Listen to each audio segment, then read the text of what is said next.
Good morning, honorable members. I think it's 10 o'clock now. I will just give 1 to 2 minutes for everybody to be settled so that we can be in a position to start our meeting. Thank you.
Yeah, thank you. Good morning to honorable members of this portfolio committee, the Public Enterprise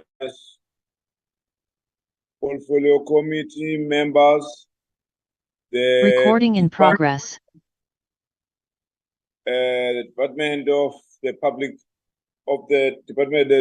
Public Enterprises and guests. You all welcome to this meeting. The staff of this department, of this portfolio committee. Good morning, honorable members. Once again, and welcome to the third term of the year.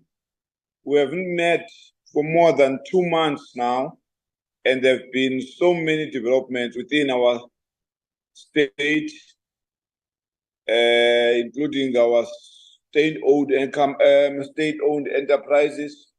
Welcome to the delegation of the department. Today, the department will brief us on the quarter performance report. On this quarter performance report, this report will give us a progress report in terms of the implementation of the APP of the department. The department will also give us a briefing on the progress regarding the unbundling of Eskom. I think, honorable members, towards the end of this session, we'll also receive a presentation from the content advisor on the implementation plan for Zondo Commission recommendations. I understand he is present in this meeting, as I have requested the secretary to please keep him around so that he can be in a position to do that, presentation. Therefore, honorable members, you are gonna get that report. Those reports here, and I will ask the secretary to give us some apologies if there are any. Good morning. Yeah, good morning, Chair and honorable members. The only apologies I've received is from the Mr. Kwankwa, member of the committee, and then the apology from the office of the minister that the minister is in cabinet. That started at 8:30. And the department is led by the acting DG and the deputy minister.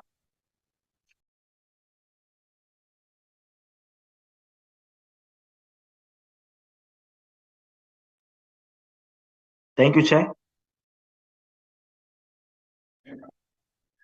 Thank you, Secretary.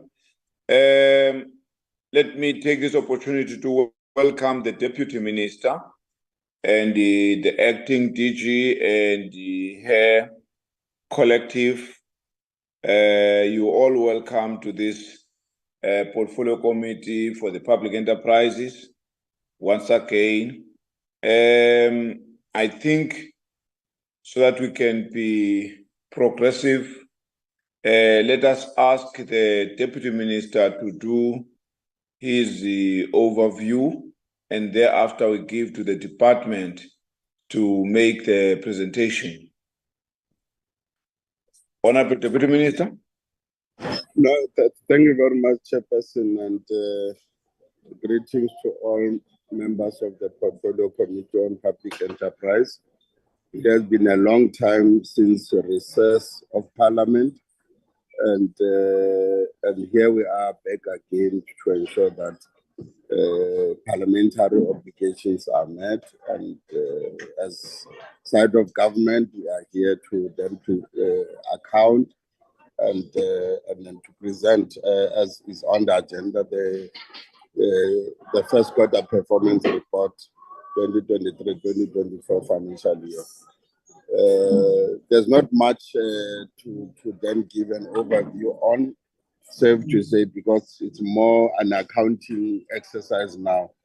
The officials who are accounting officers led by the acting DG are here now to present, and wherever there are issues that might arise that are of political nature, that belong to the executive authority, will then be able to engage and clarify on them as they do the accounting, as they present on this particular agenda on the first quarter performance. So Chair, let me then stop there and allow them through you to then present, and then we will be able to then give you the question as the debate begins at that point. Thank you very much. You're unmuted. Thank you. Good morning, Chairperson. Good morning, honorable members. Good morning, Deputy Minister, and the colleagues on the platform. Thank you for giving us the opportunity at the Department of Public Enterprises to make a presentation on the first quarter performance for the 2023-2024 financial year. Without further ado, I just want to highlight the key priorities for the department for the 2023. The first major issue that is a priority of the department is the State-Owned Enterprises Bill, which we refer as HOCO, whereby there was a need for the adoption of the National State-Owned Company Bill to be established, and in order to streamline governance and ensure that there is coordination and financial sustainability for all SOCs. And the second priority that we are seized with is the operationalization of the National Transmission Company, whereby the DPE has implemented key initiatives and reforms to improve the performance of SOCs, which have had a positive impact.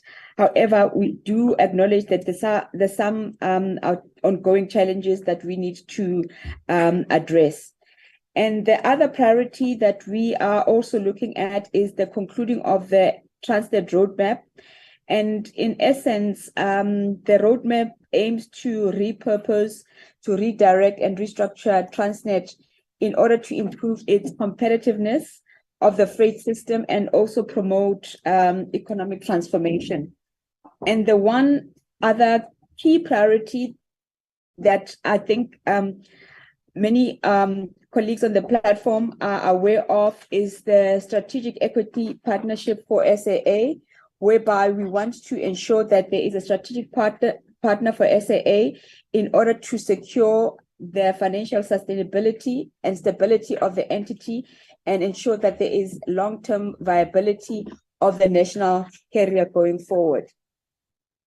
Just in terms of the key performance highlights for the first program, whereby we look at the report on the interventions to reduce the loss of SOE that are emanating through infrastructure theft and vandalism. The department thus far, next slide, it has actually signed a memorandum of understanding with the key SOCs that are plagued by this particular issue of theft and vandalism, which is Transnet and Eskom. And really the intention is to ensure that we facilitate the engagement on cable theft and infrastructure vandalism, And there has been great work around collaborating with Department of Transport and DTIC in terms of making sure that we brief Cabinet and make representations to the South African National Security Secretariat, as well as the National Security Council, on the extent of cable theft and infrastructure vandalism, and also to propose strategies and initiatives that can be undertaken across government to reduce the scourge of cable theft and vandalism. It was very important for us to embark on this, to have a whole of state approach in terms of dealing with the cable theft and economic infrastructure vandalism, because if we don't do this, this is actually having an adverse impact on the performance of these SOCs, and in turn is having an adverse impact on the economic performance of the country. In terms of the implementation and some of the initiatives that have been undertaken to date to curb cable theft and infrastructure vandalism for the 2022-2023 financial year, we have seen through this collaboration and the whole of state approach a 33% reduction in the total length of cable that have been stolen, a 30% reduction in cable theft around security incidents, and a number of security incidences per corridor has also increased. And only the Northeast corridor showed a marginal increase in terms of cable theft and vandalism, whereby it was 168 and 490 versus 185, 365. So in terms of the initiative that we've actually embarked, we begin to see some progress in this regard.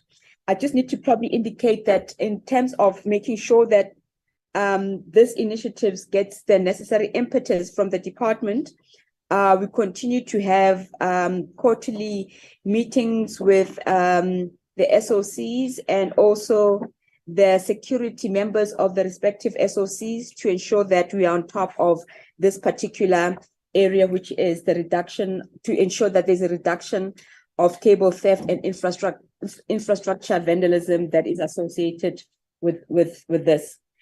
On the program number 2, in terms of the performance highlights, in terms of the national SOE bill, we have made progress in terms of pursuing now a centralized shareholder model. We've all now rested in terms of the kind of shareholder model that needs to be adopted, which is going to be a centralized shareholder model. And to that effect, a draft bill has been drafted and is currently undergoing consultations, and a business case for the proposed holding company has been prepared for consultation. I just need to indicate that with the members on the platform that engagements within government with the different structures, be the economic cluster, the DG's forum, and all necessary stakeholders are being engaged around the national SOE bill to ensure that when we submit the bill to cabinet, it ticks all the boxes, because you don't want to be trapped by administrative issues, and ensure that when we do submit to cabinet, we do have the necessary certification and we've undertaken the necessary consultation, so that there could be little setbacks in ensuring that this bill sees the light of day, because it is quite strategic and it needs to happen in terms of our undertaking. The second issue is that around this, I need to indicate that the department continues to provide a strategic role in terms of Presidential SOE Council, and it's playing a secretariat role in that effect. And we provide quarterly reports that we submit to presidency in terms of the progress and the update around the Presidential SOC Council, which in fact supports the work of the national SOE bill.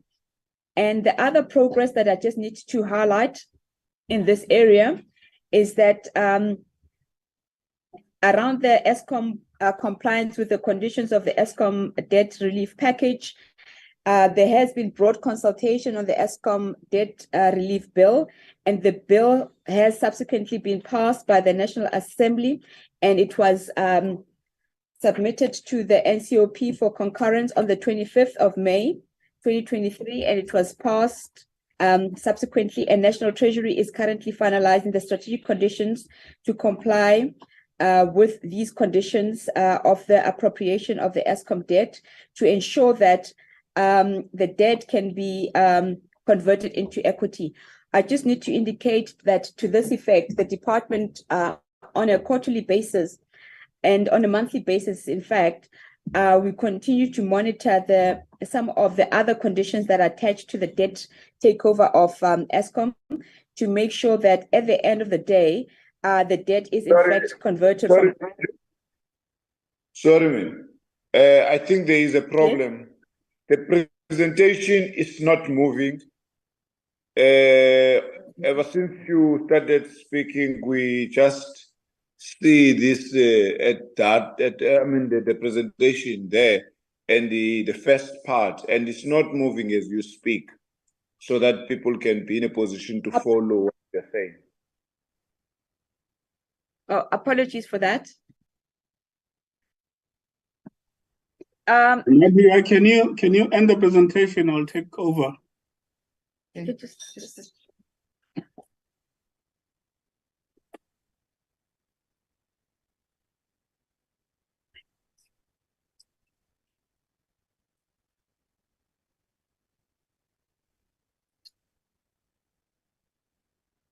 Lebo, can you just please share the presentation? Thank you. I'm on slide 4 around the Eskom compliance with the conditions of the debt relief package. Can you put it in slide format?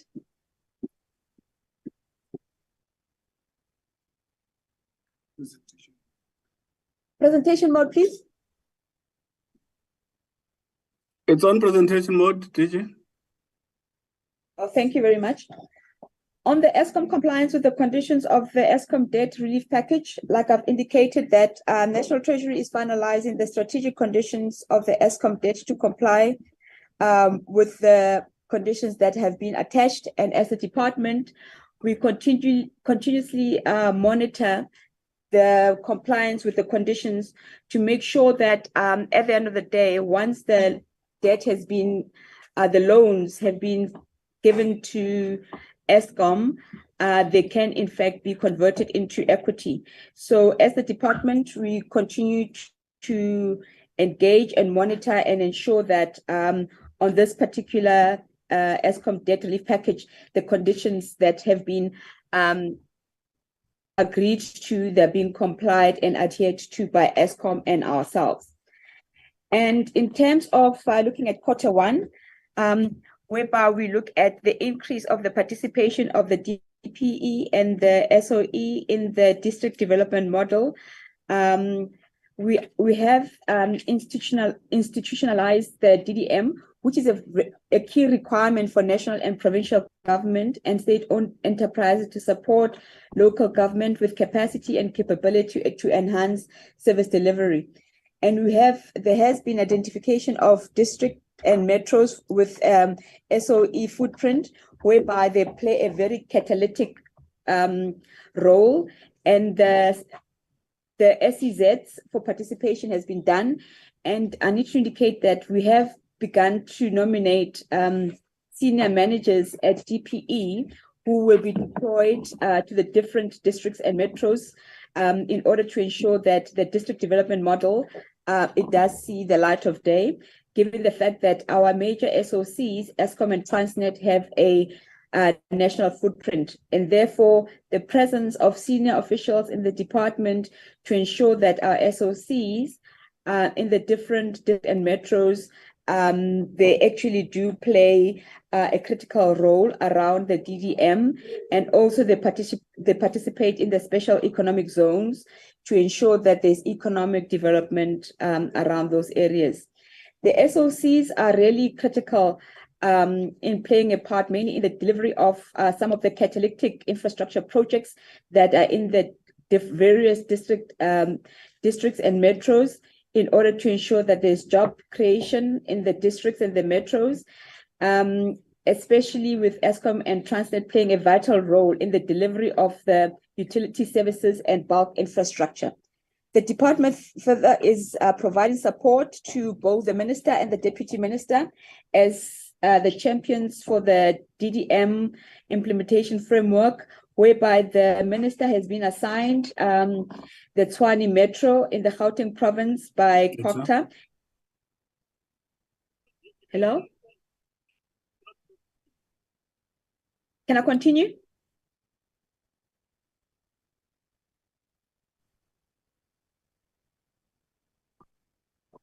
Can I continue, Chair? I move with the presentation. Yeah, the presentation is not moving still. Yes, we still have this problem of the presentation, ma'am. I think Lebu must try to check what is wrong so that you can be in a position to continue without being disrupted. Chair, our apologies for that. We have just been advised by SITA that there's a problem and hence the hassle. Can I request that members perhaps use the presentations as we have submitted? Our apologies, it's beyond our control. Okay. Okay, no, it's fine then. Continue to G if that is the case. Honorable members, can you please get your own document next to you so that you can be in a position to look at it while the acting DG is making presentation? Continue. Thank you, Chair. I will continue. Thank you very much, Chair, and apologies for that inconvenience. And as I indicated, the minister has been assigned to the DDM in the Tshwane Metro, which is in Gauteng, and the deputy minister has been assigned the Ngaka Modiri Molema district in the Northwest Province. In terms of the performance around the energy availability factor, I need to indicate that in the first quarter, the percentage on the EAF, it has increased. The year-to-date value continues to increase. However, I need to indicate that, as I've indicated, that there has been some improvements in the EAF from the month-to-date value for June, which recorded at 58%, vis-a-vis in March, where it was standing at 54%. The year-to-date decline in the energy availability factor, it was mainly due to the unplanned capacity loss factor, whereby it stood at around 35%. And the key contributing factor in this area is the incidence at Kusile with the flue gas duct and also with the Medupi Unit 4 generator repairs and partial load losses. In terms of Eskom, they continue to implement a robust implementation of the Generation Recovery Plan. And the plan really aims to recover approximately 6,000 megawatts in order to achieve the 70% EAF by March 2025. And in addition, with the National Energy Crisis Committee, the NLCC, which has been established in the presidency, which has been championed by the minister in the presidency, they're also implementing the Energy Action Plan, which is aimed at improving the reserve margin. And I think many of the colleagues have been, or even the country at large, they've been updated in terms of the progress in this regard, in terms of the EAF performance. In terms of the financial year 22-23, Eskom recovered about 1,822 megawatts against a plan of 1,852. In the first quarter of 23-24, Eskom recovered a total of about 335 megawatts from Tutuka and Matla power stations against a plan of 1,045 megawatts. It is important to underscore that this under-recovery was due to additional boiler tube leaks identified during the term to service the Unit 4 at the Hedrina power station and the ineffective cleaning intervention on the fabric filter plant at the Majuba station. When we're looking at the revitalization of the state forestry assets, that pertains to Safcol. I need to indicate that the highlight for the quarter is that the department has undertaken a desktop assessment for the Mkondo and Safcol plantation assets, which are located in the province of Mpumalanga, and this has been completed. And the overall findings show that the Mkondo plantation assets in unplanted areas are higher than a minimum of 3%, meaning that these assets could further be optimized for value. Safcol can play a critical role in enhancing the state forestry assets owned by other departments to ensure that there's a sustainable management through reduction of unplanned areas. And once these assets are optimized, the assets will contribute to the forestry value chain and industrialization.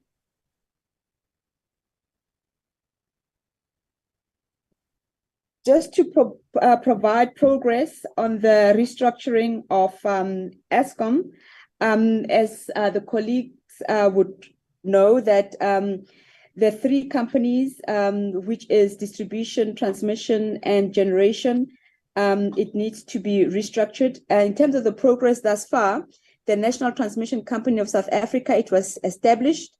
It was registered and incorporated as a wholly owned subsidiary of Eskom. And the revised transmission license was submitted to NERSA, the National Energy Regulator of South Africa, in September 2022 for approval. And the process is to assign the National Transmission Company of South Africa as a designated buyer of electricity in the country in terms of Section 21(1) of the Electricity Regulatory Act that is underway. And the letter has subsequently been sent to NERSA confirming that Eskom intends to be assigned a buyer role to the NTCA. And on the 29th of June 2023, the department also received a list of board of directors for the NTCSA, and the appointment of the NTCSA is currently being assessed and reviewed and is currently underway. And in due course, it will be announced. And the due diligence for the generation division was completed, and the NERSA around the National Electricity Distribution Company of South Africa, it was registered, and the PFMA approval, Section 54(2) for the sale and transfer of assets to the National Electricity Distribution Company of South Africa was granted by the both Ministers of Public Enterprises and Minister of Finance, and work is progressing in that regard for the conclusion of the sale and transfer of assets to the National Electricity Distribution Company of South Africa. In terms of the progress on the implementation of the restructuring plan, that was also shared with the committee, and the entity is actually making progress in the implementation of the turnaround. The rationalization of the property portfolio and footprint is expected to be concluded by March 2024. Some unused property space will be rented out, with the first major tenant expected in the second quarter of 23-24. And Denel is finalizing the optimization process of its property portfolio for disposal and commercialization, such as renting to third parties. And also, I need to indicate that there is monthly meetings that are being undertaken by the Department of Defense, National Treasury, Arms Corps, and Denel to monitor the progress on the part of the conditions that were attached to the 3.4 billion capital injection that was given to Denel. The meetings are very critical in managing some of the aspects of the restructuring process that have a direct material bearing on the strategic and sovereign defense capabilities. The stabilization of the operations is lagging due to critical engineering skills and also program management expertise across the divisions. I just need to indicate that the SOC is procuring critical skills, mostly on a temporary basis for highly specialized areas of the business, and there's a dedicated focus on increasing the customer base locally and internationally.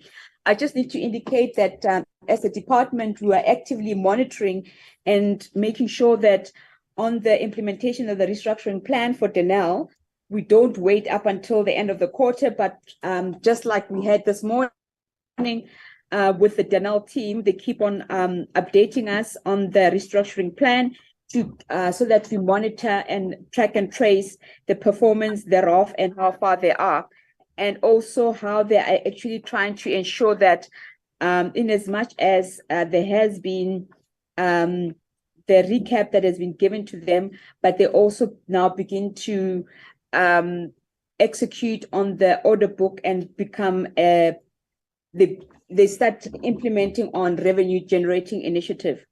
And I need to indicate that critical positions that are central to the turnaround are being filled with the position of the CEO that it was advertised at the end of July. And the process is now with the board to ensure that there is some stability at the executive level with the appointment of the CEO for Denel. There is also the finalization of the audit for the 3 financial years, which is underway by the AGSA.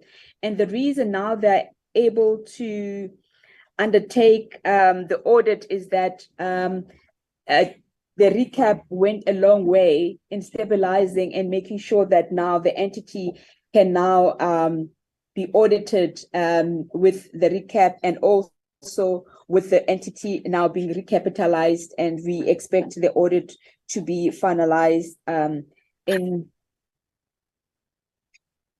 the short term. Just looking at Transnet around the TNPA corporatization, on the 30th of June 2021, the minister appointed an interim board comprising of 4 members from Transnet board, and the interim appointment period has been extended until the appointment of a permanent board. The interim board comprises of Prof. Mufmadi, Ms. Matsoga, and Mr. Pesi Ramabulani, and the minister intends appointing a board comprising of 7 NEDs from the Transnet board and 3 independent non-executive directors possessing the necessary expertise and capabilities in the maritime and transport sector with skills, as well as making sure that the CEO and the CFO of TNPA are being appointed on an ex officio basis as directors. And on the 14th of September 2022, the minister also approved conditions on the PFMA that was submitted by Transnet, as well as sought the concurrence for the Minister of Finance on the corporatization of the Transnet National Ports Authority.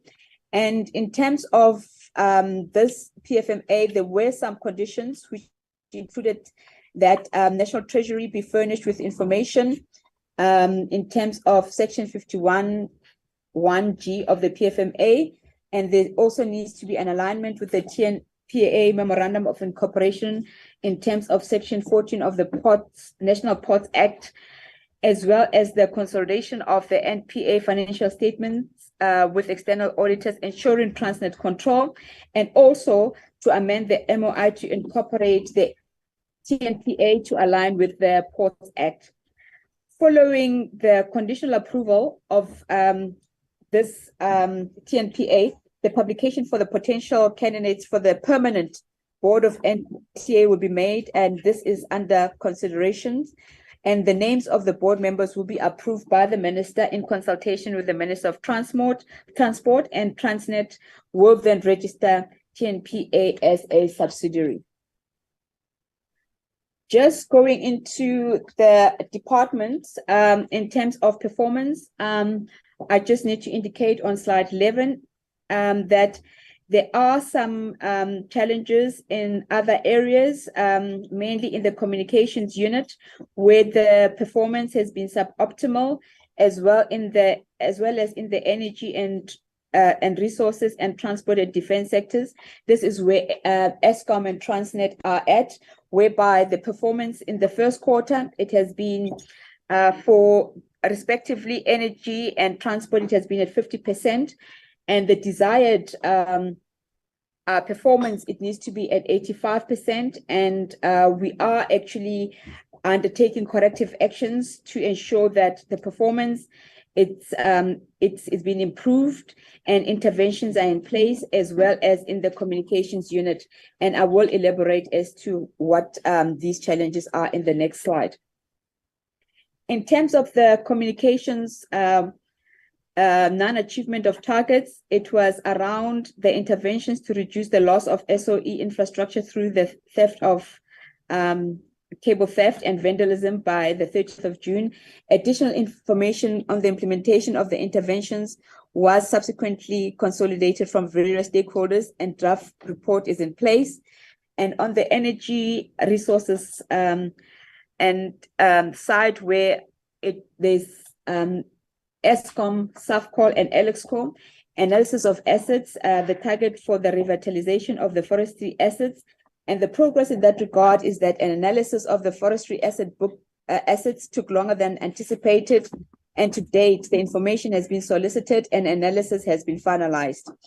And on the transport and defense sector, the quarter report on corporatization of TNPA, I need to indicate that Transnet has submitted a proposed MOI for the TNPA to the department.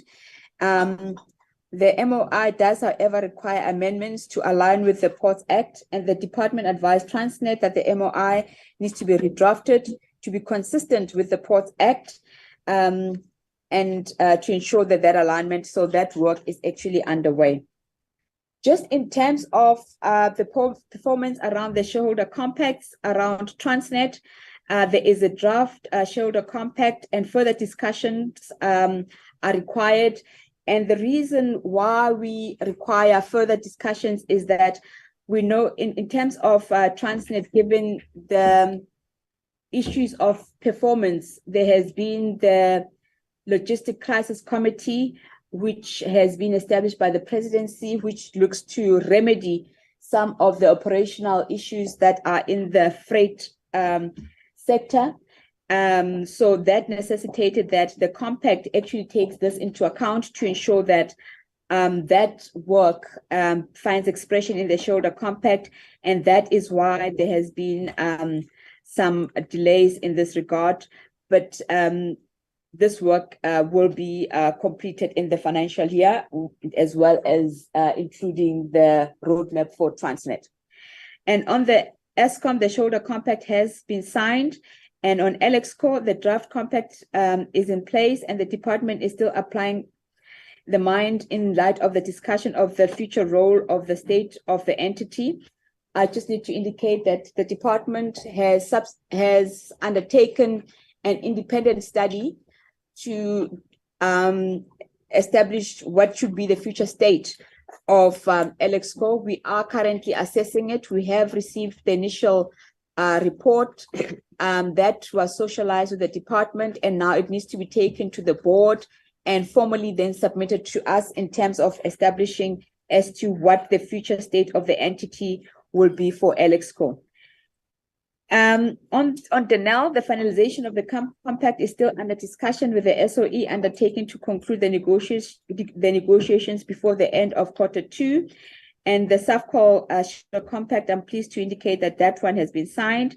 And the SAA shareholder compact, it was signed and submitted to National Treasury for concurrence. In terms of all these that are outstanding, we will be doubling our efforts to make sure that by the end of this financial year, all the compacts are in place, with everything that is within our control, to make sure that we do indeed improve on the performance. On the expenditure side, I just need to indicate that on the administration, we are spending the money as required. It is over 83%. Around the state-owned companies and the governance assurance, the expenditure there is at about 90%, and the business enhancement, it's at 70.8%, which is actually quite low. And I will give an explanation later on in terms of an explanation of why that is.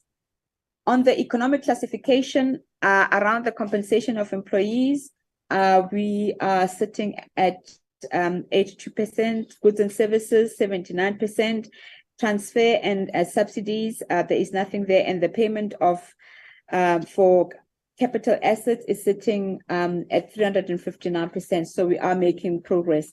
As I've indicated, just to provide an explanation of the expenditure, the total spending by the department is at 82% of the projected budget, and this resulted in lower than projected spending of 80%. And all programs underspent, with program 1 being the highest and program 2 followed. The under and over spending on the projection is due to the vacant posts within all 3 programs, is around the compensation of employees. And this is the area that we are beginning to look at, as well as in the goods and services, where underspending of 5.6 million was below the projection on the Q1. And this is mainly due to the operational expenditure, such as Microsoft licenses that was expected to be paid by the first quarter. The invoice was received towards the end of the quarter, and therefore the invoice was subsequently paid in July. And the over expenditure of capital is due to the purchase of computer hardware and related accessories, which was above projection. It was important that we needed to secure and procure this services to enable the colleagues to have the sufficient tools of trade. An area that the committee would probably want us to address them on is the issue of irregular expenditure. The regular expenditure of about 32 million odd, it resulted to the prior years. This pertains to the investigation that revealed that the services that was rendered by a company amounted to this irregular expenditure, found that this was actually non-compliant to the department policy, and the department is actually looking to set aside this particular contract, and the DP approached the court to obtain a leave in order to institute legal action against this supplier. And the team has already drafted the heads of argument in the matter and waiting for a court date to put the matter on the unopposed motion court roll. And on the area of irregular expenditure relating to the prior year, which is 972,208 rands, this pertains to the investigation that was finalized, which revealed that the procuring of services did not comply with the required SCM prescripts, and the matter was referred for a disciplinary process to proceed. And in terms of this, official is no longer employed with the state, therefore outside the disciplinary jurisdiction. The last one, it pertains to the irregular expenditure of about, to round it off, about 6 million. This was a non-material compliance because of not adhering to the legislation of the SCM prescripts, and the investigation has been concluded and warning letters have been issued to the responsible officials, and disciplinary action will be taken.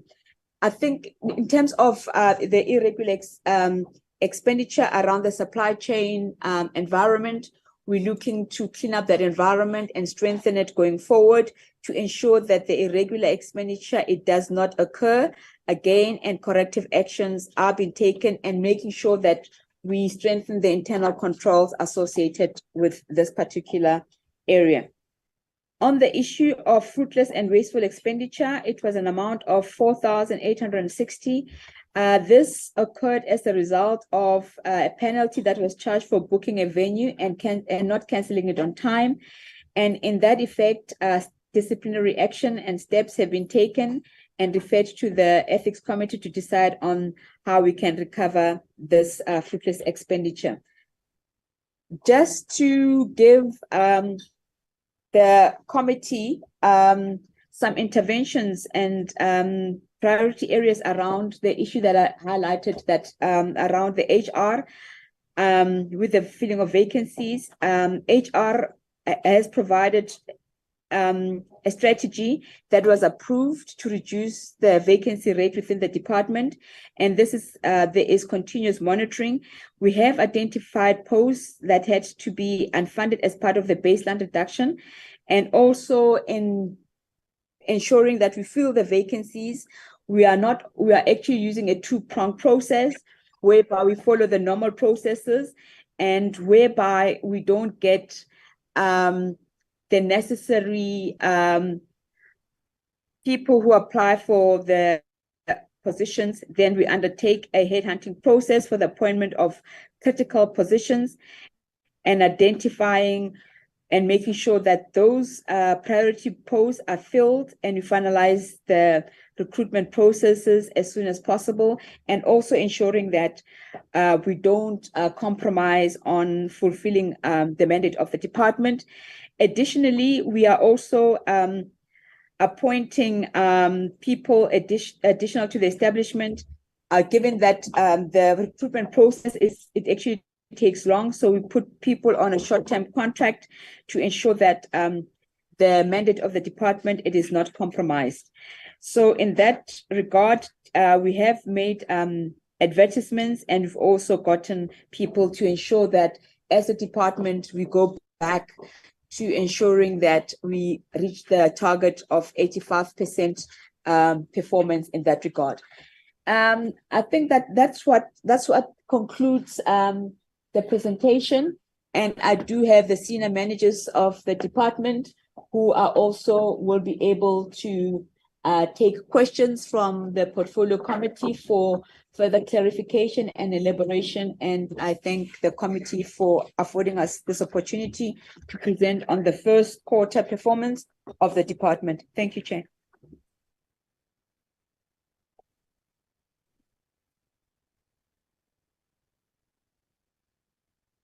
Sorry, man, my gadget is taking it slow to open.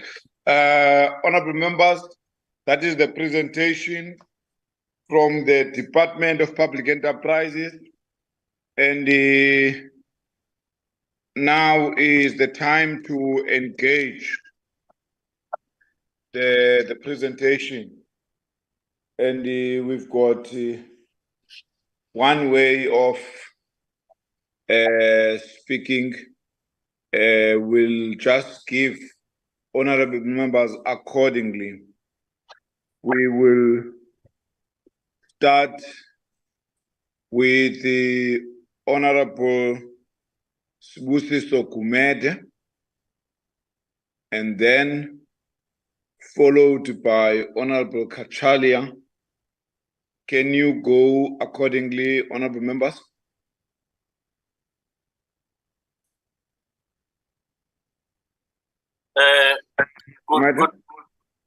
Good morning, Chair, and good morning to everyone on the platform. All protocol observed. Thank you very much for the presentation. The presentation, Chair, apparently it does give us a little bit of progress on some of the aspects, as much as there will be those that in fact may need to be properly panel beaten. Chair, I won't have any order in fact. One question that I wanted to, as much as the Jackie has explained it. Yes, I wish to concur with her on the fact that the shareholder compact, we will be happy that all of them are finalized and none of them, in fact, remain outstanding. I think it is our motto as this committee that we try and prepare for the 7th term, right? That is on shareholder compact. On Dinel, one believes that the 3.4 billion, in fact, critical was that since I think we've been debating it very much as the committee, that we need to have a kind of returnship on expertise. but it looks as if that we did not manage, perhaps manage that, perhaps due to circumstances. The only worry I'm having now is the situation where many of the critical posts, some of the expertise will be absorbed on a temporary basis. What could have been, or what is the hindrance that they in fact be kept, be hired on a permanent basis? The restructuring of Eskom, the Presidential Council, firstly, let me say, we seem to be having quite a lot of boards that are being established, and wish to find out whether all these boards that are being established are being overseen by the Presidential Council. If that is the case, are we sure that the Presidential Council has enough capacity and capabilities to make sure that everything is being monitored, so that all boards that in fact are in operation do adhere to their duties and expertise, especially the ones that on companies, because I understand that with Eskom, each and every company that's being established will be having its own board, which in fact we will expect that in fact is frustrated, so that there is no delay when it comes to those aspects. Critical to us, in fact, is the situation where one would be interested to have the status of the load shedding. Yes, the EAF seem to be improving, but it's critical for us to see whether are we getting closer to the target that we in fact set ourselves to achieve. The DDM, that's excellent, but one would appreciate that if it could be extended to other metros as well as district, or even the abating ones to those that in fact will currently be active on the DDM. The loan to equity chair. Yes, we like that, but for me, I was going to say, if we leave it at the loan currently, because if we take it for equity, many of us will understand the situation and the circumstances within Eskom. The SOE bill, oh please, we started talking about this when we were being baptized as members of parliament, and we are now to be exiting this term, the 6th term, and we are still talking about the bill. May we please finalize this bill? It's long outstanding, and I don't know why, what is in fact is causing this serious performance in terms of the bill.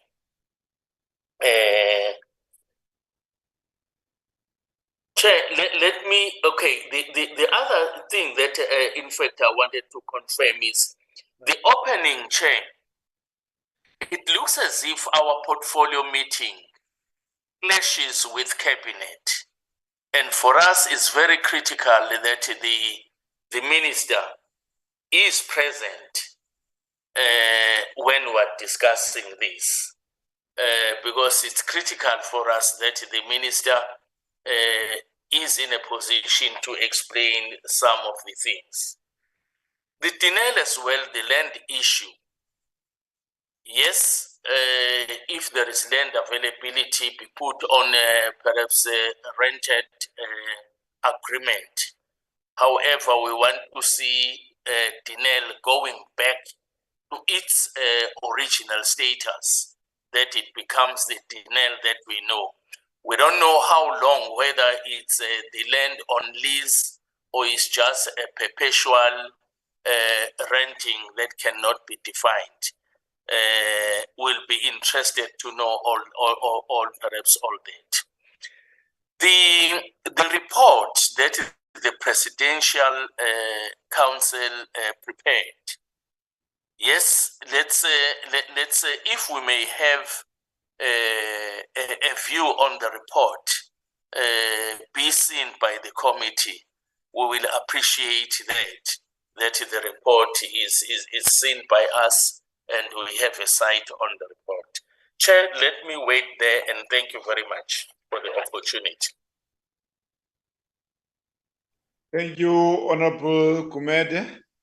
Honorable Kachalia. Thank you, Chair. Chair, the National Transmission, I'm going to make a number of questions. A lot of them will be around the National Transition Company. The National Transition Company is at least 2 years late, and Cabinet's approval of the 2019 roadmap was in 2019. This is after 4 years, but notwithstanding, better late than never. Number one, in terms of the NTC's independence, what measures are being put in place, if any, to ensure that all stakeholders, investors, will have non-discriminatory access to the transmission system, and how will this be monitored? Number two, given that Eskom made recommendations for the board of the NTC over 1.5 years ago, when can we expect this board to be announced? Number three, how will the funding arrangements for the NTC allow for the NTC to take on more debt? Number four, does the establishment of the NTC mean that Eskom will move to shifting from being primarily a generation business to a transmission business, heralding the way for multiple and completely independent and complementary entities from the private sector to take over the generation role? And if this is the case, when can we expect the piecemeal generation, privatization of Eskom's generation assets? Number five, between 2013 and 2022, only 4,300, I think, or 347 kilometers of the new power lines were added to the grid. That amounts to about 400 kilometers per annum. Eskom itself says that we will need to ramp up to 1,500 kilometers per annum, which has never been achieved before. So how is this going to be met financially, operationally, and within the current regulatory framework that governs the infrastructure construction? Number six, how is the gap between the lead time for renewables, which is estimated generally at 3 to 5 years, and grid extensions, which is estimated to be 5 to 7 years, going to be met? Are we not going to run out of runway, as it were? Number seven, what stability changes are going to be put in place on the grid? And at what cost to manage the stability of the grid, given that rooftop solar explosion that we are witnessing which is in the order of 7.5 gigawatts. And if load shedding, if and when load shedding disappears, what will the next challenge not be maintaining the 50 hertz frequency that is crucial for the grid? Number 8, how is Holdco going to set, monitor, and evaluate SOE performance in relation to commercial and developmental objectives with a minimum reliance on the fiscal? Would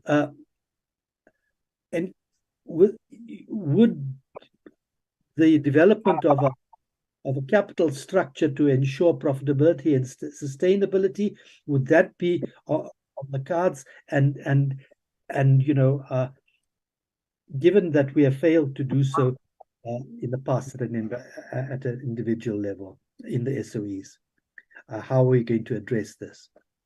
What progress further, in next question, has been made on the board for Holdco, and what assurances can we have about the board's independence, interference, as the minister has actually said he requires, even though the number,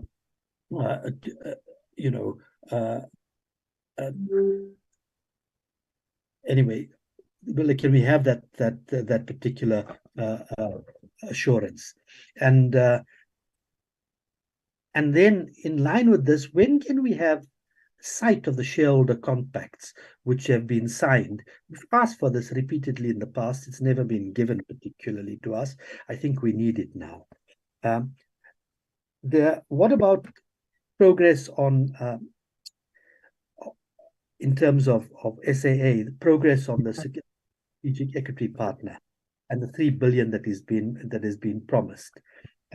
This is we need a clear understanding of when this is going to happen and how the equity partner is going to deliver, and how SAA is going to fund its expansion and sustainably until then. Those are important questions. With regard to the EAF, the energy availability factor, monthly, despite monthly increases, as you say, there's been a yearly decline. Now, what is being done to fix this? We need to know. That indications may have caused it, and how, and how much of this increase in the EAF over this last month or so is due to an increased burn of diesel. With regard to Transnet, finally, when can we expect long overdue permanent board representation at Transnet's board? That needs to be addressed. It's been long overdue. We need permanent representation at the board, and perhaps we could be advised on what is being done with regard to the road to rail strategy, as opposed to shoring up the trucking industry. Thank you. Thank you, Honorable Kachalia. Honorable Mhlongo, followed by Honorable Dlamini. Honorable members, I think let's learn an example there to other honorable members who have put their names with their political parties there, so that it's easy to identify who's supposed to speak. We all have a right to speak. Of course, there is a particular protocol we followed. Honorable Mhlongo. Thank you, Chair. My questions, Chair, to the department are as follows. How is the draft of the shareholder management bill proceeding? And how many meetings have been held by the PSCE, including with ministers? And why is the bill closely guarded as if it is some top secret? Furthermore, the department has passed the formal policy process prescribed by government, namely the green paper and the white paper, which is supposed to inform the bill, which was obviously bypassed by the minister and the department. So I want to know, where is the policy paper and the business case that has replaced this process? The next question is, have answers been provided on the capitalization of the holding company, and is government expected to foot this bill? And if so, what is going to be the going cost to foot this bill? And we know that a bill of this magnitude cannot be kept a secret when it is meant to change the entire landscape of the country's SOEs. 2023 SONA, the president announced that DPE will be closing down. How far is the department in this regard? Have the staff of the department been taken through the process? What is the way forward? What is the status of this pronouncement by the president? And then my next question is, why is the Philippine company announced as a private sector partner to Transnet's Durban container terminal, whilst a proper due diligence had not been fully completed by the company? The interventions to reduce loss of SOE's infrastructure through theft and vandalism. In this quarter, how much did the department spend on cable theft, including replacing cables and disruptions of service delivery, which is associated with cable theft? And how many corridors are not operational due to cable theft? And what is their impact on the economic activities of the country? And also the increase on traffic volumes on our roads that is caused now by trucks transporting goods instead of trains. Then is the three Eskom companies which are separated. I want to know what is the take of the department on the analysis that we have or that we hold, that this unbundling of Eskom is intended to separate assets from the debt acquired while building Gusile and Medupi, which have never been completed and are not operating at maximum capacity. Has also the department considered Section 156, subsection 1A of the Constitution of the Republic, which gives municipalities the executive powers to distribute electricity and gas instead of opting for forming of a new distributing entity, taking into account that a local government is the face of service delivery and way closer to the people compared to Eskom. We know of Eskom landline, when you call, you wait hours and hours. Give an example, if you go and ask people of Winterveld in the city of Tshwane, where they are directly provided electricity by Eskom, they've been frustrated for a number of months without Eskom replacing a mere transformer, when you can give that distribution function to the city of Tshwane and other municipalities across the country to take full control of electricity distribution within their demarcation. Lastly, on the issue of irregular expenditure, why is it that we can't follow the employees who resign after their hands have been caught in the cookie jar? Chair, this thing of abantu bayathumana to steal from one department, when they are caught, they run and go to another department to steal, or to municipalities and so forth. Because we know for a fact that these officials, they resurface at some stage, leading now a municipality or a department in a municipality and being employed again by government after they were caught with their hands in the cookie jar. And they know that the only way you can escape if you do irregular and unauthorized expenditure is to resign, lie low for a few months, you resurface, you are a cadre, you get to be redeployed again somewhere else to continue with this looting spree that we see happening by the same officials who are repeated time and again. What is this, the long-term plan in terms of ensuring that we don't have such cases anymore? Thank you very much. Thank you, Honorable Mhlongo. Honorable Dlamini, followed by Inkosi Vuthelis. Thanks, Chair. Good morning, colleagues. Look, Chair, it's clear when you listen to the submissions being made that really we are married to our political party's positions. But this thing doesn't say anything about South Africans. We must always remember to be biased to the poor and the working class. Now, Eskom supplies electricity to the entire country. The presentation says something about converting debt to equity. We already have a suspicious society that we are privatizing these SOEs. Can that be explained? How does what does that mean exactly? Converting whatever debt into equity. Equity for who? How does that help the country? That's one. Two,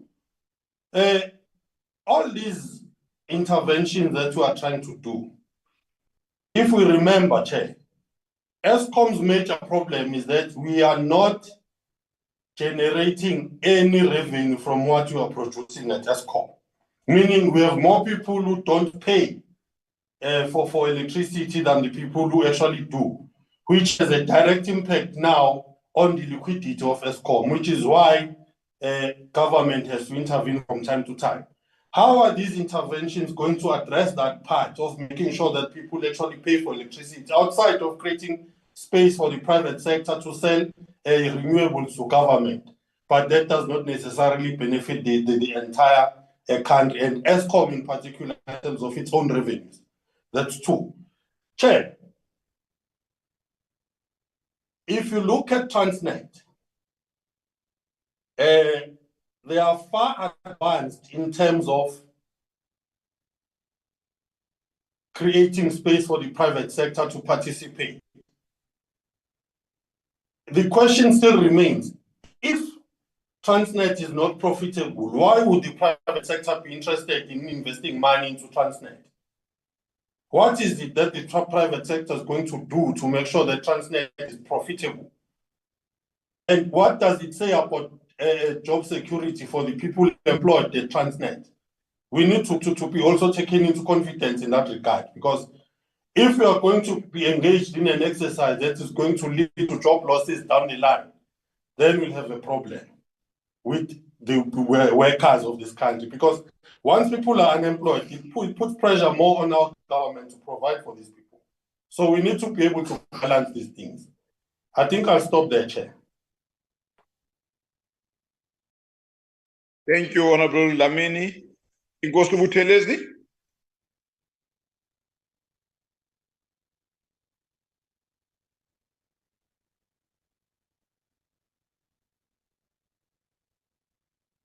I thought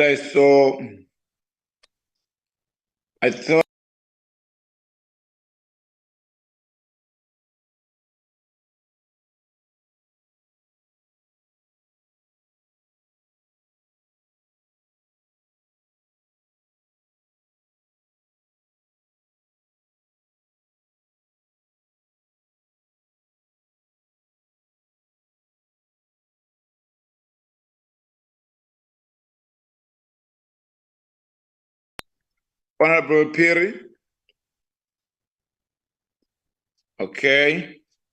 We go to Honorable Isaac.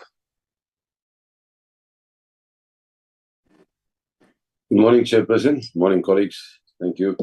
Chairperson, yeah, lots has been said, so I'll be brief. The issue on Eskom compliance, I'd like to just find out, and perhaps if somebody could shed more light in terms of what is the timeline for the strategic conditions for Eskom to comply with as regards the report of the conversion of the loan into equity. Are there any specific timelines? And then what I'd like to have much more clarity on then is what in fact are the strategic conditions. That one on Eskom, because lots has been already said on Eskom. The other one, then, Chairperson, yeah, it's on Alexco. There has been reported now that there's a draft compact in place, and that the department is still applying its mind in light of the discussion to review, it is said, in light of the discussion, to review the future state of the entity. Now, what are the specific details in terms of this review and the future state of the entity? If somebody could perhaps shed more light on that. I will not move on to the others because I'll be repetitive again. So I'll just hang in there for now. Thank you, Chair.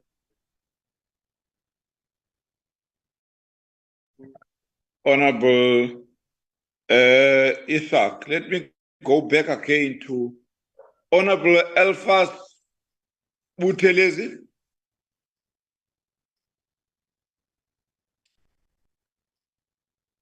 Honorable Buthelezi. Okay, akabikho. Okay, sidlule. Siye ku Honorable Siweya.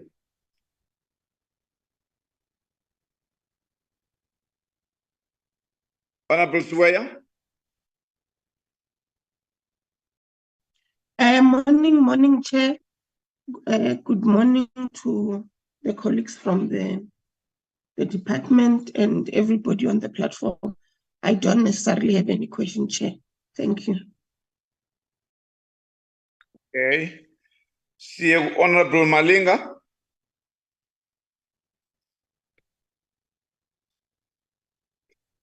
Honorable Malinga, are you there?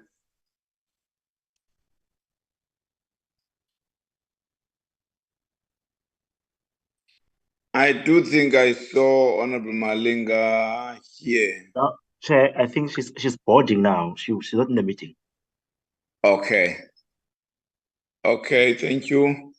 The last person is the Honorable Mkwanazi. Honorable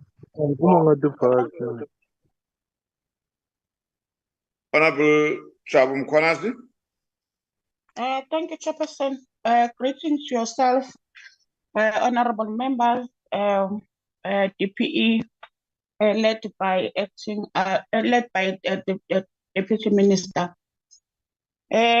Honorable Chair, part of questions has been covered by honorable members, but I want to check, Honorable Chairperson, from the acting DG, that don't they have, as the department, the system to check or the system to indicate the performance of the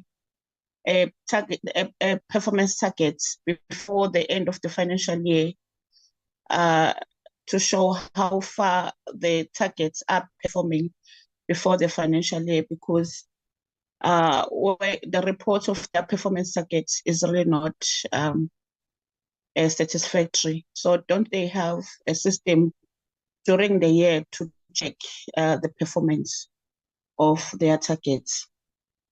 Secondly, Chair, my second question is, Honorable Gumede has touched on the delay of this. Obviously, it's one bill that will be from the sixth term to the seventh term. I just hope the seventh term will be able to finalize the whole thing. And other honorable members have touched on the processes or the consultation processes. Maybe if acting DG can elaborate and be specific on the time frame of the processes. And for me, Chair, if the acting DG or the DM can elaborate on what is seek to achieve about this company, and what is it that will say to the board appointments? Honorable Gumede indicated that there's so many boards. Is this process going to take on the capacity of the boards? We are on record at this as this portfolio committee on the issue of the capacity and the vetting of the board members, and also the functionality of the board over AMA SOE. Thirdly, Chair, for me, if the acting DG can elaborate on the time frame for the National Treasury to finalize the strategic condition for the Eskom to comply with enable the conversion of the loan into equity.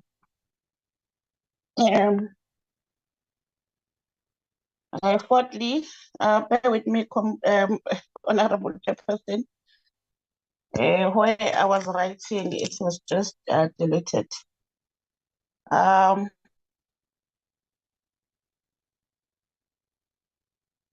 That's for me. My fourth question. Given that the Eskom debt relief will be converted from a loan into the equity, does this imply that the Eskom debt relief bill will be amended as well, since one of the key elements of that bill include the proposals that the National Treasury advance amounts as a loan to Eskom and the date determined by the Minister of Finance. My fourth question, Chairperson, I'm sorry about that. My fifth question, Chairperson, it talks about the issue of the targeted groups or the stakeholders. One of its objective goals of the state-owned companies is to enhance, enhancement services, is to monitor the implementation of the transformation agenda for the SOEs, to leverage a preference procurement spend to procure goods and services to the targeted group, your women, your people living with disability, your youth. So can you talk to that program and its achievements, if there are any? If there's limited achievement, so what is your plan going forward to deal with that? Honorable Gomet has covered me on the issue of dental procurement skills. Why are we filling the vacancies? When are we filling the vacancies? Acting DG said as soon as possible. So that as soon as possible for me, Chair, doesn't give me the comfort. Can she talk to the exact dates and the timeframes? Lastly, Honorable Nkosinathi Dlamini has perfectly covered me on the issue of Transnet. My addition to Honorable Dlamini is that what is it, Acting DG, that the private sector can do that we can't do as government, or you can't do as the department? Honorable Chairperson, I'll stop there for now. Thank you.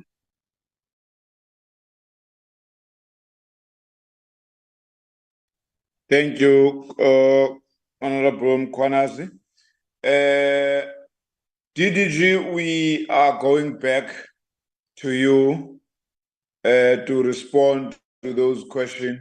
But before you, I think, let me check with the Deputy Minister if you would like to tackle some other issues that were raised. Chairperson, let the DG and the team respond to questions, as majority of them belongs to that area of accountability and their areas of function. And then I'll then deal with those that are political at the end. Thank you very much. Thank you, Deputy Minister. Acting DG and your team. Okay. Thank you very much, Chair, and thank you very much to the Portfolio Committee members for the questions. I'll just probably go in that chronological order of the questions that were raised, and I'll try and answer those that I can. And I've got my colleagues, Donald will answer the energy side and the Transnet side, Vandra, and the colleagues will answer. Let me start tackling it. I just want to assure the Honorable Gomede in terms of the shoulder compact that we do intend to make sure that those will be finalized in the next, before the financial year end. And in terms of the 3.4 billion capital injection, in terms of the reasons why the critical posts were not being absorbed by, rather, let me put it this way. The question was, why is Denel using temporary positions as opposed to permanent positions? Some of the money in terms of the 3.4 billion money that was given to Denel, it was mainly to settle legacy debts. And it is going to be very critical, and that is why we had the engagement with Denel even this morning, like I alluded, to make sure that the entity becomes profitable and it begins to generate revenue, so that people are not employed on a temporary basis, but more on a permanent basis, for them to be able to execute the order book, so that there is a proper pipeline of people who have the requisite skills and capabilities, who can then be employed into Denel. And I think with the number of skills that are now sitting overseas, it is going to be very important to begin to bring those people back. And I think the 3.4 billion recap that has now been secured for Denel, it actually gives confidence that as a state, we are very much behind Denel, and we want to ensure that it recovers. And when they start begin to churn a profit, then they'll be able to fund their own operations from the cash that will actually be coming from them, and therefore enable Denel to hire people on a permanent basis. So we do support that initiative, because we want Denel in the main to regain its former glory, because we know that this is where the capability of Denel driving industrialization is quite critical for the economy as large. Around the issue of the PSEC, the bill, I just need to indicate that we do want, in terms of what has actually set us back in terms of submitting to cabinet, given what has happened with the recent court ruling, whereby when bills are being tabled, you have to make sure that you've got the legal opinion as well as the CS report. So for us, it would have been suboptimal just to submit the bill and not making sure that the necessary documentations have been submitted to cabinet prior to them approving it and then sending it to cabinet. So it was important that we had to make sure that we get the necessary certification and ensure that we take the bill through the necessary processes within government for consultation and secure the necessary documentation before we can table it to cabinet. Because if we don't, we can take a misstep in terms of that. We'll then have to revert back and resubmit. And I do take note, and in terms of what the honorable members have indicated, that this bill has been in the making for the longest of time. But at this point, we have made strides, and we will be submitting to cabinet before the end of this year. And we want it to be a priority bill that hopefully it can be expedited from the DPE perspective. And the consultations are at an advanced stage, like I indicated. It has gone to the economic cluster, the DG's forum, and the different stakeholders. So the certification we've also secured, it's a preliminary one in both CS. So from a compliance perspective, that much is very much on hand. In terms of the loan to equity, one of the conditions is that for Eskom loan to be converted to equity by National Treasury, the loan will only be converted to equity only if those conditions are being met. So if in the event that Eskom does not meet some of the conditions that Treasury has set out for Eskom, then it follows that that loan will not be converted into equity. And that is why, as a department, we monitor the conditions on a monthly basis to ensure that at the end of the day, this loan can be converted into equity. The reason why it is important to do this is that even with the debt takeover, we saw that the amount of the loans that Eskom had to repay, both capital and interest, it was actually quite high. So it is important from that perspective that that loan becomes converted into equity so that it can relieve the burden on the side of Eskom to be able to service that particular loan, because the loan you've got to repay, but equity, it then goes into the capital structure of the entity. Around the issue of load shedding, as government, we are working quite actively to ensure that we minimize the impact of load shedding.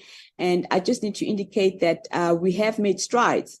I think now that we are out of the winter period with us having able to minimize the impact from higher levels of load shedding, and even other people probably even expecting the worst, but however, we're able to comfortably come out of winter without any adverse impact on the issue of load shedding. So we've seen at least much more lower levels, varying from stage 2 to 3.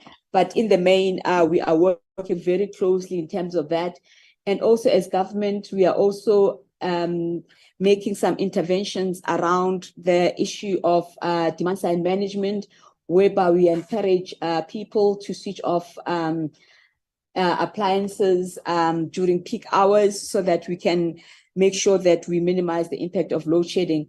And as well, we are also, in terms of dealing with the whole issue, even on debt, just to cover that one as well, but the colleagues here will add on to it. The issue of illegal connection, it is a big issue. I agree that this is one area that people need to pay for their services. There is a free basic electricity that has been provided for indigent people, but for those who can afford, it is important that they pay for that.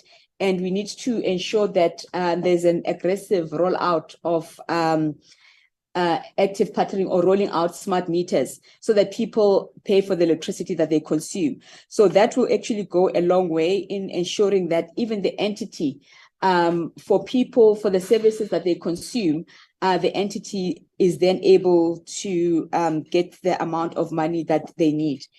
On the issue of PSEC, when can we see the report? Because the department is in the main, the Secretariat of Presidential SOC Council, and we are not at liberty to probably share that because it's a president driven initiative. We are the Secretariat in that respect. So I would just have to confer with the presidency in terms of, you know, how does one actually process it? But in the main, the PSEC is actually indicating that we need to implement the centralized holding company and ensure that the bill is actually being passed, and we actually now it needs to be processed within the government and also through to Parliament. On the issue of Donald, I think, can you come in on the issue of the NTCA in terms of the number of years and the debt takeover? Can you respond to those? Thank you, ADG, and good morning, Minister, and good morning, honorable members.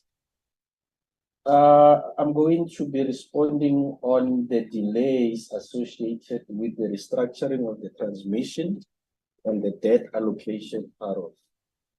I must start by highlighting that when the roadmap was developed, it was developed with timelines in terms of how the restructuring is going to unfold. And as we started executing the process, we came to a realization that there were a lot of dependencies, that some of them were within Eskom's control, some of them were outside of Eskom's control.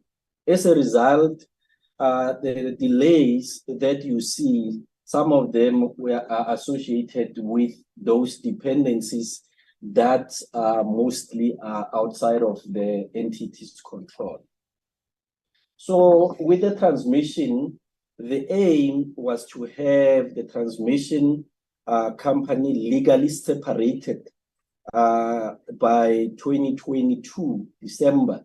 And that did not happen because of the fact that when you embark on a process of restructuring of this nature, there are some requirements that you need to satisfy. One of them is that you need to get a legal consent from the lenders of the entity as part and parcel of the loan covenants for loaning money to the entity. As we speak, the process has been unfolding, and the anticipation was that the legal consent from the lenders will be by the end of August. And we are left with only one day, which is tomorrow. It doesn't look like that response will come, but anything can happen because the lenders were engaged, and they have since written, or they have since recommended to their credit committees, which will have to make a decision and then communicate it to Eskom. That's number one of the critical prerequisite for the restructuring, which is outside of Eskom control. Two, the other issue is obtaining the license from the regulator, which is NERSA. In this case, you recall that Eskom, from where it was a vertically integrated utility, the license were for Eskom holding. But when you establish a transmission company as a separate entity now, as a subsidiary of Eskom holding, you need to apply for a license of a transmission company. And that process started, and last year the application was made, it was revised, and at the end of July, NERSA approved a license for transmission, but that license was not covering all the activities that Eskom applied for. They applied for 3 activities, and only 1 activity was approved, and engagement ensued to ensure that the outstanding licenses are approved, which is the main reason why a transmission company at the moment is not yet operational. However, I must highlight the fact that the transmission company was incorporated as a subsidiary of Eskom Holding in December 2021. And for it now to start operating, it's just waiting for the license and the lender's consent. And the legal separation will be completed once now it starts operating as a transmission company with transitional arrangements to operate as a transmission system operator after the finalization of the ERA bill, which is now being considered by Parliament. I must just indicate to honorable members that at the moment, the National Transmission Company of South Africa, as a subsidiary of Eskom Holding, is going to get a license to operate as a transmission company. However, with the finalization of the ERA bill, there is a transitional arrangement now to afford it, or to grant it that opportunity to operate as a TSO in the interim until the establishment of the transmission system operator. That deals with the delays with regard to the transmission company. So with regard to that, one of the critical issues was the debt overhang in Eskom balance sheet, which at the time was sitting at around 450 billion. And when this restructuring process started, the biggest question that everyone, including lenders, asked was, how are you going to deal with the debt? Because you don't want to restructure the entity and establish subsidiaries not knowing how you're going to deal with this debt, because you'll be setting it for a failure. So Eskom developed a methodology in which they were going to allocate the debt to all the companies, being generation, transmission, and distribution. But I must highlight the fact that the debt was allocated in that manner using the methodology which was approved by the board, but you still have Eskom Holding. Eskom Holding will be having the 3 subsidiaries. So you will be saying, when you look at the debt is with Eskom Holding, but intercompany transfer or intercompany loan transfers, that's when now you start to see the split of the debt into generation, transmission, and distribution. That methodology, it was developed and it was approved by the board, is the methodology that was used to allocate debt among the 3 companies which will be the subsidiaries. The other question was around the appointment of the boards, and the concern that was raised was a number of boards will need to be appointed in that regard. How is that going to happen? So we must take into account that Department of Public Enterprise is the shareholder department responsible for oversight for Eskom. So not much is going to change. What is changing is the corporate structure of Eskom. It's where now you move away from Eskom Holding having divisions or having business units to Eskom Holding that is having a holding company and 3 subsidiaries. The 3 subsidiaries are 100% owned by Eskom Holding, and Eskom Holding is 100% owned by the state. So the appointment of the boards, that they will follow the process of board appointments, that is the responsibility of Minister of Public Enterprise, in which the Eskom Holding Board will come up with their own list, and the list must be sent to Minister of Public Enterprise to assess it and satisfy himself that the board does have the prerequisite skills and expertise to run that company and then make the pronouncement. So that is not going to change.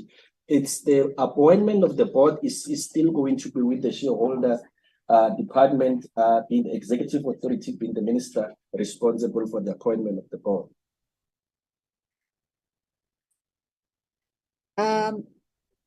Ivandra, in terms of the Transnet road to rail and the issue of Transnet bringing private sector participants on that?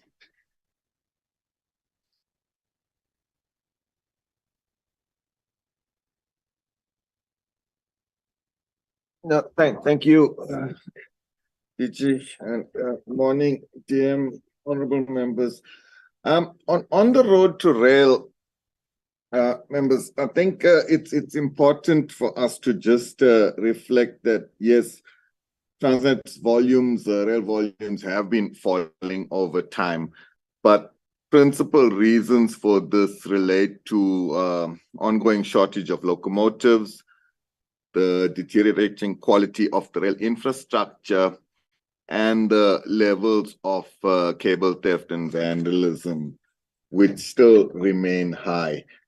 Now, government has established the National Logistics Crisis Committee as a special intervention to try and improve the situation and start to turn that trend around. What the crisis committee has done is established. Sorry, can I disturb you just for a minute or a second? I would suggest that while you all speak, but seemingly you are in one central point as the team of the acting DG, it would be perhaps appreciated if each and every person speaking then put on a video, because you are reflected below as Nadia Valley and all of you. Now, if one takes it, perhaps the media, it will be like one person speaking. Therefore, I will suggest that you put your faces so that even members can be in a position to identify and understand who is speaking. Thank you.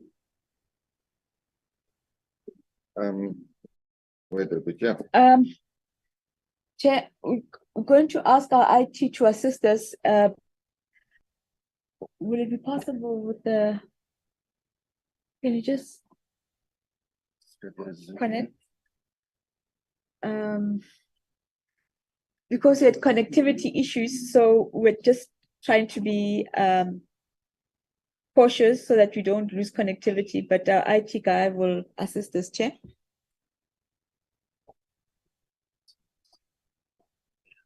No, it's fine, fine. But I wanted you to also to understand that it will be a bit confusing to just have one person reflected as while there are three or four voices coming out there. Perhaps I thought they are still using one gadget. Then one supposed to come in when he press when he's unmuting and also show the video. Simple. But if it's a difficult thing to do, then let's go on. Thank you so much. Probably when the colleagues speak, then they can introduce themselves without turning on the video, because we've got some bandwidth challenges here. So I don't know if that will help. They'll introduce themselves to indicate which area that they are responsible for. Is that in order, Chair? DG, maybe they can switch on the video just for the introduction and then switch it off again. It's a bandwidth issue and it's not coming through. CETA, it's a CETA issue. So we will lose connectivity. That's why we are all in one boardroom. Okay, let's go ahead. Let's go ahead. Let's not waste time there. Okay. Thank you, Chair. Apologies for that. Chair, it's Avendra Naidu. I'm the acting DDG for transport. So as I was explaining, the National Logistics Crisis Committee has been set up as a special intervention by government to work with Transnet, government, and the private sector under the auspices of Business for South Africa to try and identify root causes of the declining performance and see if jointly we can come up with interventions that would quite quickly start to arrest the decline in rail volumes. So 5 priority corridors have been established under the National Logistics Crisis Committee now. And that would be the coal corridor, the iron ore corridor, the manganese corridor, the corridor between Gauteng and Durban, and the last one is looking at chrome and magnetite. What we've done is created permanent task teams for those corridors comprising members of business, of Transnet, and of government. And those task teams meet on a weekly basis to basically identify challenges, diagnose problems, determine priority interventions, and then track the progress on these interventions. So we are anticipating that through this collaboration, we are going to start to see that trend being reversed. And once that happens, the knock-on impact is we'll start to see lower traffic volumes on the roads, reduced congestion at the ports, and all of those effects that are largely created by the fact that customers need to find alternate mechanisms to move their cargo down to the ports. So as soon as the rail problem is sorted out, we'll start to see improved situations on the roadside as well. Chair, on the matter of the container terminal and the partner, I think just important to note that the container strategy that Transnet has developed is trying to position the Port of Durban as a container hub. And the whole reasoning behind that is that if you can position the port as a hub, you start to attract bigger ships into the port, and that will result in a lower unit cost for container traffic coming into and out of the port. So it will ultimately contribute to a reduction in the supply chain costs for importers and exporters. Now, one of the things we need to do in order to deliver on that hub strategy is to be able to link the Port of Durban to a broader international network of terminals. Because what the shipping lines do is they start to configure their international networks around a network of partner terminals, if you like. So when Transnet went out seeking a partner, it was really to allow Port of Durban to plug into an international network. So the request was to find bona fide international terminal operators who already had existing networks and the existing arrangements with the shipping lines. So that was probably the key requirement when seeking a partner, that it needed to be a recognized international terminal operator, which is what we found in the partner from the Philippines. And there are a small number of alternate options. So there is the Singaporean Port of Singapore Authority, there's Hutchinson Port Holdings out of Hong Kong, there's Dubai Ports World, and one or two others that are linked to shipping lines. But the idea was we didn't want a shipping line linked international terminal operator for Durban, given what we're trying to do with the port. So I think the issue on the jobs is really not really well-founded, because the idea behind bringing the partner in is to help us accelerate growth in container volumes. And when that comes to pass, we'd actually require more jobs to deal with the increased growth in containers. So I think we covered everything, Gigi. Thank you, honorable members. Thank you, Vandra. It's Jackie again.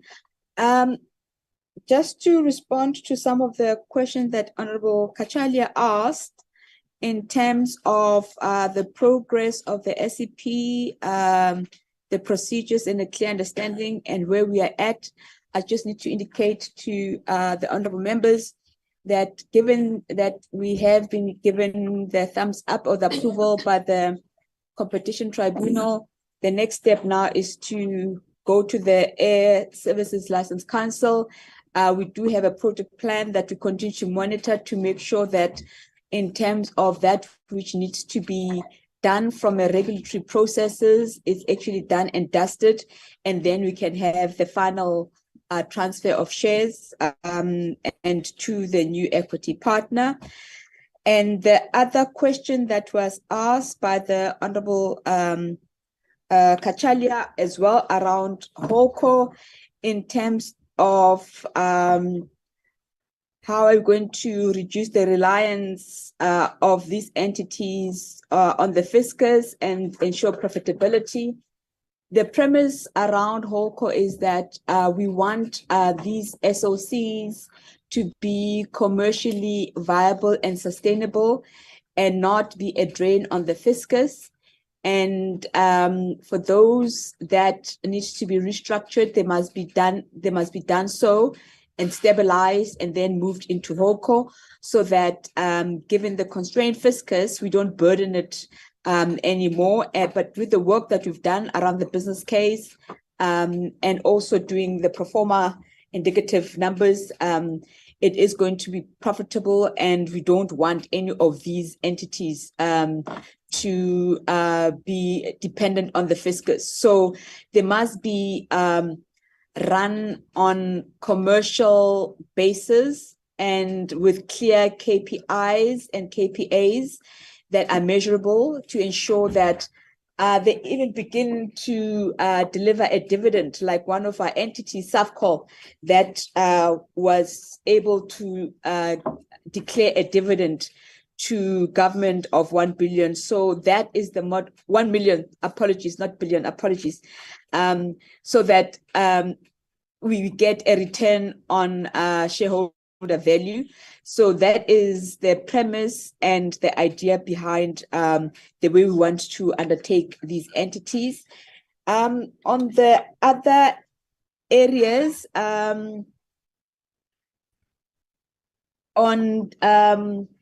the question was asked in terms of how do we ensure that when people are caught wanting and they don't resurface later on. I'll just ask Clive to respond to that question, because I think it's a very fundamental issue that people should not leave an institution only to resurface somewhere else, because in that way, we are not really dealing with this matter. Can I hand over to Clive to respond to that question? Thank you, DG. Good afternoon, members of the Portfolio Committee. Good afternoon, Chairperson. In terms of the process that is unfolding at the moment, is that there's an area that we have noted it's been problematic. In that, for instance, in our environment, you will have people who were dismissed or resigned to avert consequence management relating to maladministration. You find that they resurface in other spheres of government. And what we have done from our side as a department is to initiate the process that is currently being led by the presidency, as well as the DPSA. We have partnered with the 3 entities, including National Treasury, to develop a centralized database where all these people will be, details of these people will be maintained. And that is to ensure that if they resign, or are dismissed in other spheres, there's a central, repository that is monitored by all spheres of government to check whether Clive was found guilty of maladministration or resigned to avoid, being disciplined. So this is an exercise that is meant to ensure that by the 1st of April 2024, the database is live, is populated, with officials, details of officials dating back to the past 10 years at least. That's the first phase. We're looking at ensuring that anyone who was dismissed across the 3 spheres of government, is populated therein, details of those in the past 10 years. And then if we have systems and processes in place across the 3 spheres, then we'll also go further back to as much as possible, So that is the essence where we at. So we are recently joined by COGTA as well, that is in support of this initiative. Thank you, Chair. Thank you very much, Clive. Just to respond to the question that was raised by Honorable Kwanazi around the vacancies, to indicate that we wanted to be filled as soon as possible. I think I was just trying to err on the side of caution, because I think in terms of the responses that we get in terms of the applicants, it is not completely in our control, because we cannot fill for the sake of filling, but we want to make sure that we really attract and get the correct skill set that is required to undertake our mandate as a department. And I just need to indicate that given the role and the position of DPE, the kind of skills that we require are also required both in the SOCs and also in the private sector. And given the fact that we always have to comply and ensure that we are within the DPSA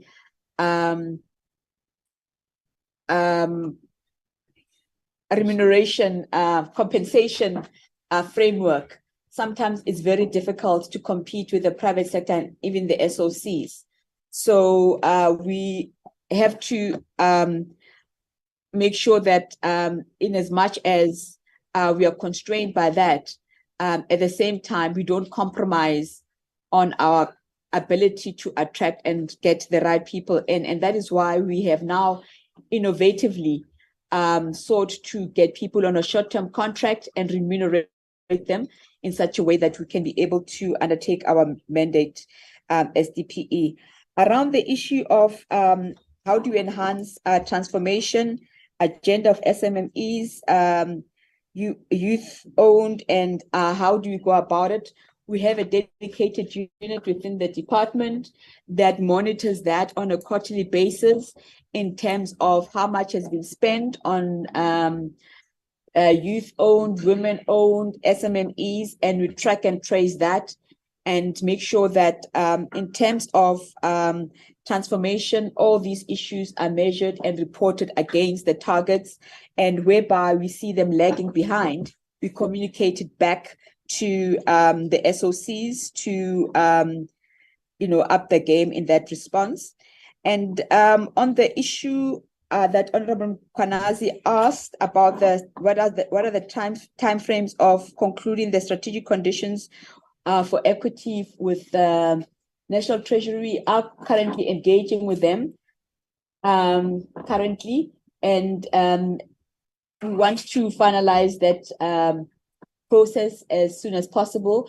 But I just need to indicate that, as I indicated earlier, for National Treasury to convert their loan to equity, whereby that conversion, it will be preceded by Eskom being able to honor those conditions. So in the event that those conditions are not being met, then the conversion will not take place. And that is why we are actively pursuing and making sure that we monitor, even on a monthly basis, to make sure that in terms of this condition, Eskom does not flounder in that respect. And the issue that was raised around the board appointments, how will they be independent? That is exactly what we want, because what we did the question was, will the board appointments be independent, and how we're going to go around even vetting them? That is an important issue. And we've also, I need to indicate that we've also undertaken international benchmarks in terms of how other countries are actually going about this, that it is important to ensure that when you bring the board members on board, they must have the requisite skills and competencies, and we'll also ensure that those are vetted and be able to be held accountable in that regard. I think these are some of the questions. Let me just quickly check, Chair, through you, if there are any other issues that I've probably left out that I've not answered from the colleagues or they want to add. Is there anything else? Chairperson, it's Farad Isak.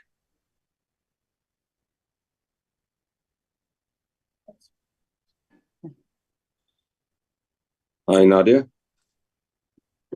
If I'm audible. We're still waiting for the department to finish. Chair, through you, Donald wanted to say something to add. Okay. Thank you, ADG. Thank you, Chair. I wanted to touch on the question on the distribution of electricity between municipalities and the distribution company. Chair, you will recall that there was interministerial task team that was established probably around 2017-18 that look at that issue. That issue hasn't been resolved yet, because when you look, the constitution gives a right to municipalities to reticulate electricity. However, Eskom is given that through the license that is issued by NERSA, which is guided by Electricity Regulation Act, to distribute electricity. It is the issue that that was contested, and there was even an attempt to resolve that through the IMTT, but that issue still remained as it is, where you have a contestation in terms of who has the right to reticulate electricity. The Constitution, yes, it gives that right to municipalities, but the Electricity Regulation Act, which governs how NERSA operates, gives Eskom the right to reticulate electricity through the license which they issue to distribution company. Thank you, Chair. Thank you, Donald. Thank you, Chair. Chair? Thank you. Thank you so much, Acting DG. I heard the Honorable Isaac interrupting. What was the matter?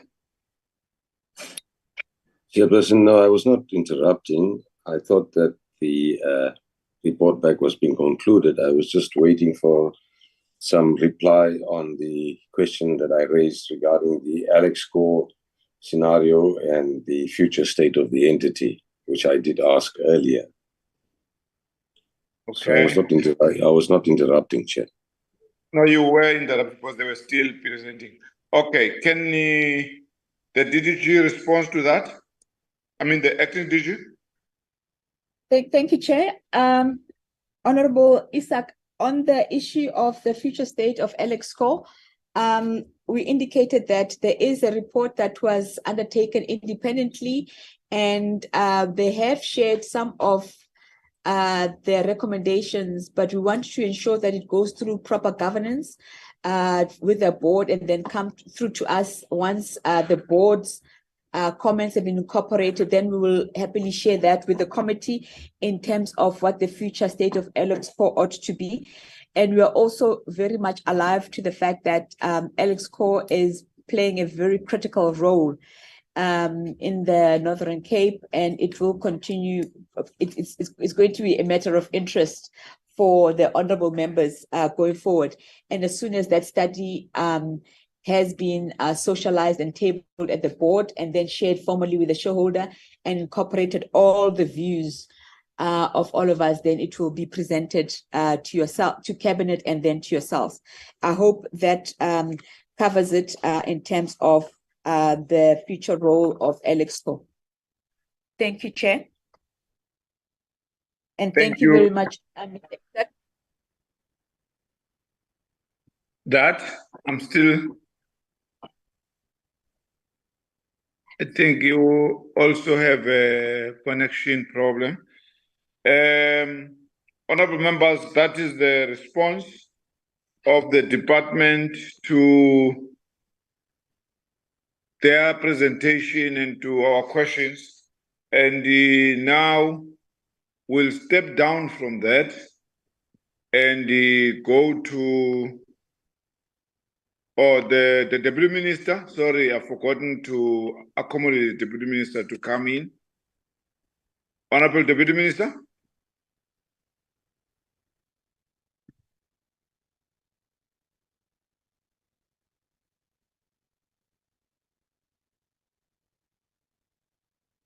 Deputy Minister. My apology, I was struggling to open Chairperson, and thank you very much. And quite useful questions that were raised by honorable members, and I hope the responses have been satisfactory. Just to pick up on a few issues that were raised, and so that we could then dispel some of the suspicions. One, the bill, as explained already, was not intended to be a secretive bill. The bill has to go through its own processes, and which were explained by the acting DG. And we are not going to hide anything. There's never been a situation where in South Africa you start a bill and becomes a bill, an act of law without it going through Parliament. This bill is going to go through Parliament itself, and Parliament has its own processes that are transparent, that are open, and they will indeed, as soon as the bill is ready from Cabinet side, it will then be submitted to Parliament. and Parliament will start its own process, and there will be no secrecy about it, and therefore probably just wanting to deal with that particular notion. We are not hiding anything. It's a bill which will be a bill of Parliament Act, whatever number, at the time when Parliament concludes on it. And the President will assent to it as the law of the country. So, honorable members, yes, it took longer, and up to this point now. And I know that the days of Parliament are limited as we are preparing ourselves for national elections next year. We'll try and push if it cannot be one of the priority bills, so that it can then be passed by this Parliament as soon as we can. But knowing parliamentary processes of public hearings and Parliament not being in session with public hearings that ought to be done, we'll then hear from the WIPARE as to whether they will be giving some kind of leeway to some few honorable members who will then be processing those urgent or priority bills at the time. The second issue of which I wanted to respond to is the Denel situation. We all want Denel to be a functional company. We want Denel to be a self-profit making entity as it used to be back to the East Glory days. But the arms industry in general is a complex matter. And because their business is in the arms industry, the manufacturing of whatever the defenses of the continents wants, our own defense capabilities is also dependent on Denel. It's a very complex matter. There's competition which is very stiff without really going into the nitty-gritties of it. There are competitors. When Denel went into trouble, other competition entered the market. I mean, Turkey is one of the biggest aggressive competitor now. It was not there when Denel was doing well. Now Denel, as it comes back, it finds itself in a situation in the market where the products that are produced in Turkey are now becoming too competitive for them. But luckily, with the IP that we still have, the knowledge that we have, the experience that is still there, and a Denel that is stabilizing as a result of the 3.4 billion rand to settle their debts in the main, but also to quickly get contracts so that they can be back into business. It's finding itself in that particular environment. But there is light at the end of the tunnel to assure members. We are supporting it as a Department of Public Enterprise. We are working very hard to also help them secure whatever they can secure as their targets of programs that can really make Denel to be fully functional and then producing and manufacturing what they are good at and within that particular complexity. So the money has really came very well so that it can get out of going into liquidation, because all the creditors were already in court trying to get their money. So, but now this relief helped for them to stop going to court, and they will soon really hit the ground on business. They are already turning profits. I think if you have read the latest financial statements by Denel. So let's then really continue to support them and ensure that we are able then to make sure that Denel is as what other honorable members have said. On the issue of the Eskom loan to equity, the acting DG explained it well. But there was a question by Honorable Nkosi Buthelezi that when you give responses, sometimes we talk more mechanical or chemical without in saying or the people's needs and people's aspirations. The working class in particular, the poor and the vulnerable included. What will be their benefit in that? And I think a benefit assessment will definitely have to be developed around that if loan to equity is the way to go, these are the accrual benefits that will be there. And I think what he is pleading from the management of DPE is also to keep on telling the impact and then the benefit that will accrue as a result of certain programs that we are continuously advocating. And I think the one of loan to equity was the one that he had alluded to, Honorable Ngozi Buthelezi. And I just wanted to say that I think we take a point on that one issue, that at the point when sometimes we present to Parliament, we must also, where the need arises, where we think we should also pride ourselves on, is when we are able to say, here's a benefit element that will accrue to the working class in particular, and the poor and the vulnerability. And I will take it as a point going forward. Then the issue of the timelines of Eskom, the restructuring, have been responded to by Mr. Ngajimeng, who is responsible for, amongst others, Eskom in the department. But what I just wanted really to dispel from members, depending which side of the ideology you stand, there are those who just want to see privatization of Eskom, and we say no to it. And there are those who say we should not privatize Eskom, and we stand with them as the governing party led by the African National Congress.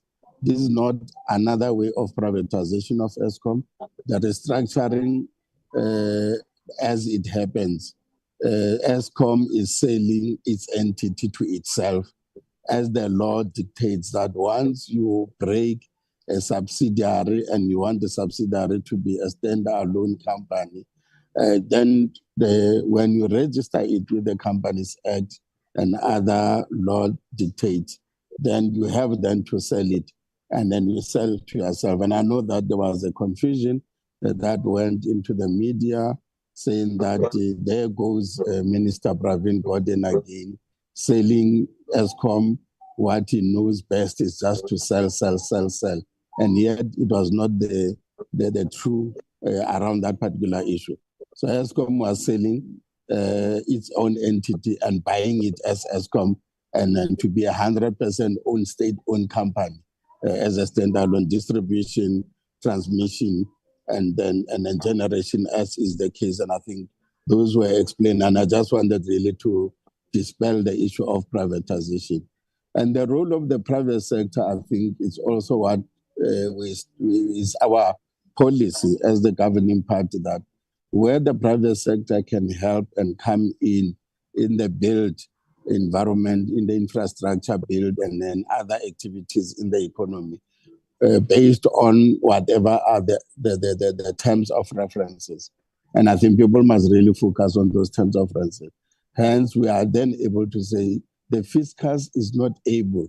And where the fiscus is not able, let's then allow private sector. Hence, the issue of the strategic partnerships being an element and a new way of really coming in, asking the private sector to invest their money in the rebuilding programs to enable our economy to grow and so forth. But that does not provide. It can be a BOT, build, operate, train, transfer. It could be a PPP model, and it could be a program that you designed as 15-year to 20-year, so that whoever brings the money is able to recoup back the money, return of investment, by the property, and whatever they're building remains a 100% state-owned program, and also the infrastructure, once it's done, continuously remain as an infrastructure in the ownership of the SOE that is responsible or mandated for that. So this debate obviously ought to be something that South Africans open their minds on it. This model that we're doing is not the first model as an emerging economy. South Korea did it well, and we're taking lessons from them. Malaysia did it well, we're taking lessons from them. China is doing it well also, are also taking lessons. And in taking lessons, you don't take everything that they do. you then begin to look at your own environment, your own situation, your own circumstances, and then bring in what can work for your own environment, economy, and so forth. So it's not privatization by any means, and these are strategic equity partners that will be there for a period and then go, but the investment will be worth it because it leaves us with an infrastructure that is sustainable, that is durable, and then also that is helping in the growth of our economy. So I just wanted really to quantify and really give that explanation on that.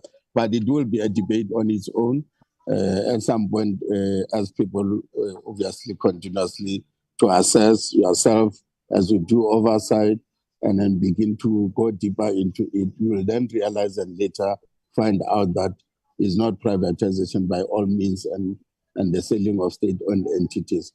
And the last point is about the Eskom, about its future and so forth. That discussion is a discussion, obviously, that was informed by a commission of consultants that we had to do as a department to go and tell us diamonds are not there forever. I know that it's a slogan that is there, a market slogan by those who are selling diamonds as in finished goods.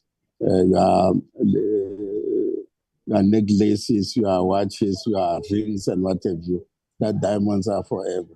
Diamonds, it's one of the minerals that will dry out at some point, as we have seen with gold in Johannesburg, gold in Velkom. When it was the prime for gold to be mined in those particular areas, it was available, it was there, but it got finished. And also Eskom, where it's mining the diamonds now. At some point, 10, 15 years, 20 years down the line, the gold will be, the diamonds will be gone and done, except if you continue to go deep, deep, deep ocean, where human beings cannot go. And then obviously, you might then have to invent and then invest in technology, with the artificial intelligence and other aspects coming, robotics coming. That will be the models at the time. But whatever it's diamond that is still available is going to finish. What will be the future of Eskom? And I think we are still discussing and debating and then reading the report now that will guide us around the future of Eskom. It's a visionary way of leading when you realize that this thing, the day it comes to an end, what happened to the others, minerals that came to an end. So we must also now begin to look at the future of Eskom in that particular context, 10 to 15 years, as already is predicted that the diamonds might be over-mined and the area might be over-mined. You go to the land and in Richardsveld, all diamonds are gone on land, and the only diamonds that are available are the river and the ones that goes into the ocean. So it is in that context, therefore, that the department then now is beginning to look at commissioning a report, and this report is now ready. We'll be processing it first with the board, processing ourselves as shareholder, and then beginning to then say what will be the future of that company. Is it going to just be a diamond company? Or do we then begin to look at the new emerging economies, what we call the green economy of today, where even the funding by banks and then global institutions say we only fund those who are now beginning to look and invest in the green economy. So it is in that broader context, but there's no conclusion as yet. But the question remains, what will be the future of Eskom as an entity? So, Chair, let me stop there and thank all the responses that the acting DG and the officials have already given to you. Thank you very much. Thank you so much, Deputy Minister. Chair. Okay, acting G? Chair, it's Honorable Mhlongo. Okay, Mhlongo. Yeah, thanks, Chair. Chair, my question was never answered. I kept quiet when the department didn't answer. I thought perhaps the Deputy Minister will answer it because it's a political question. On the issue of 2023 SONA, the President announced that the TPE will be closing down. I wanted to know how far is that process, how far is the department in this regard, and have they taken through the process to staff members, and how far are they in this regard with this matter? Nobody answered that question. Okay. It is political, Chair, with the technical matters. Can the DG deal with the technical aspects of the question? And if there's still any response left, I will come in. Okay. Did you, Acting DG? Thank you very much, Chair, and thank you very much, Honorable Mhlongo. It is correct. The president in the SONA, he did indicate that DPE will cease to exist. In terms of the department, we will await the formal promulgation by the president. And when that promulgation is done, that is when we will kickstart the process formally.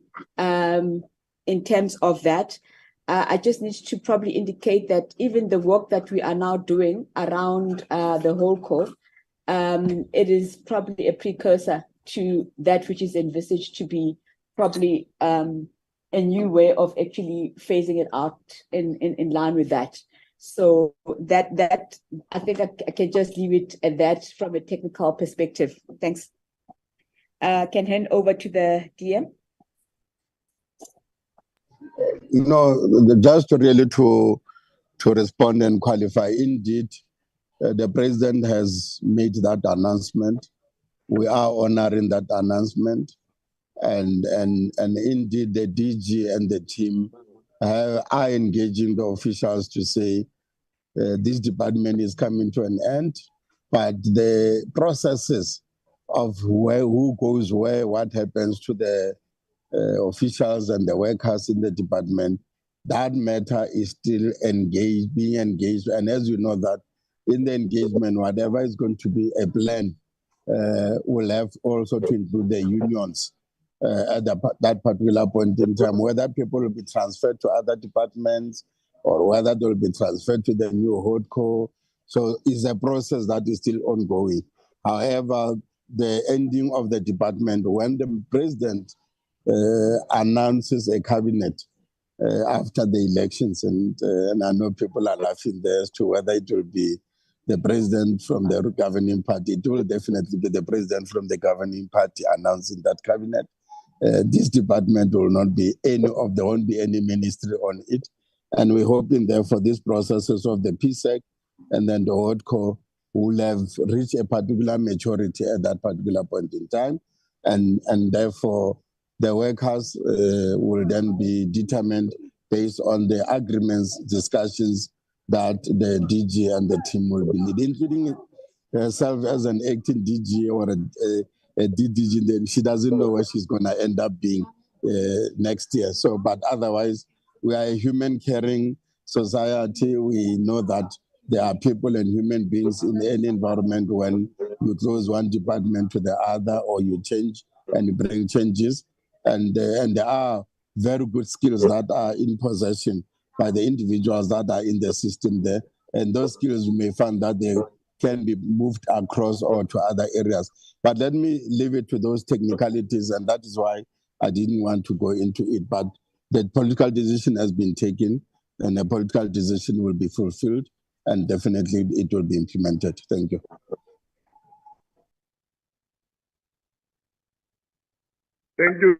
Thank you, Deputy Minister. That's the end of this part, honorable members. And I would love to take this opportunity to thank the Department of Public Enterprise together with all the people that accompanied the acting DG, together with the Deputy Minister. And I will release them now so that we take the last part of this agenda, because we are left with a very few minutes before we are cut off. Can I release the department now? The department now, so that we can be in a position to finish the part with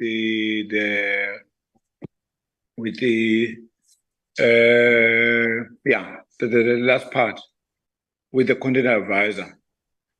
Thank you, Chair. We are gone. Sure. Thank you, Chair. Thank you. Thank you. Content advisor, are you ready to take us through?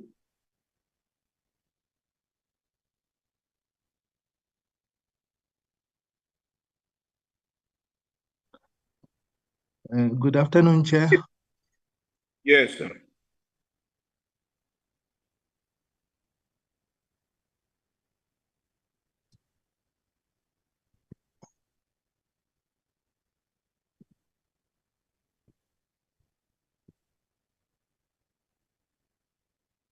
Good afternoon, Chair. Good afternoon, members. Good afternoon, Miniar. I'm a bit challenged. I'm trying to share, but it's not moving.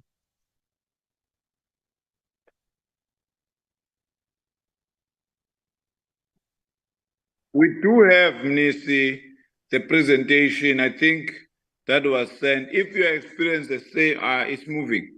I think it's moving. If we got a similar problem that we experienced with the department, I will appeal to honorable members to open that document that was sent to them. I think it was sent, if I'm not mistaken. If I'm not, Chair, come again? Please.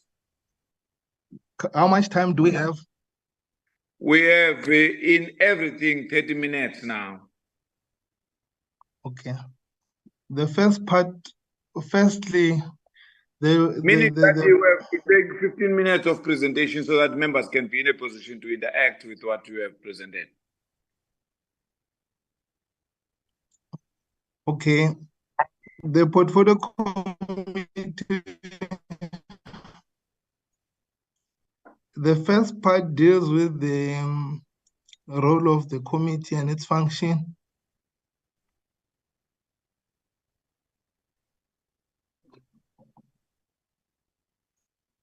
And it explains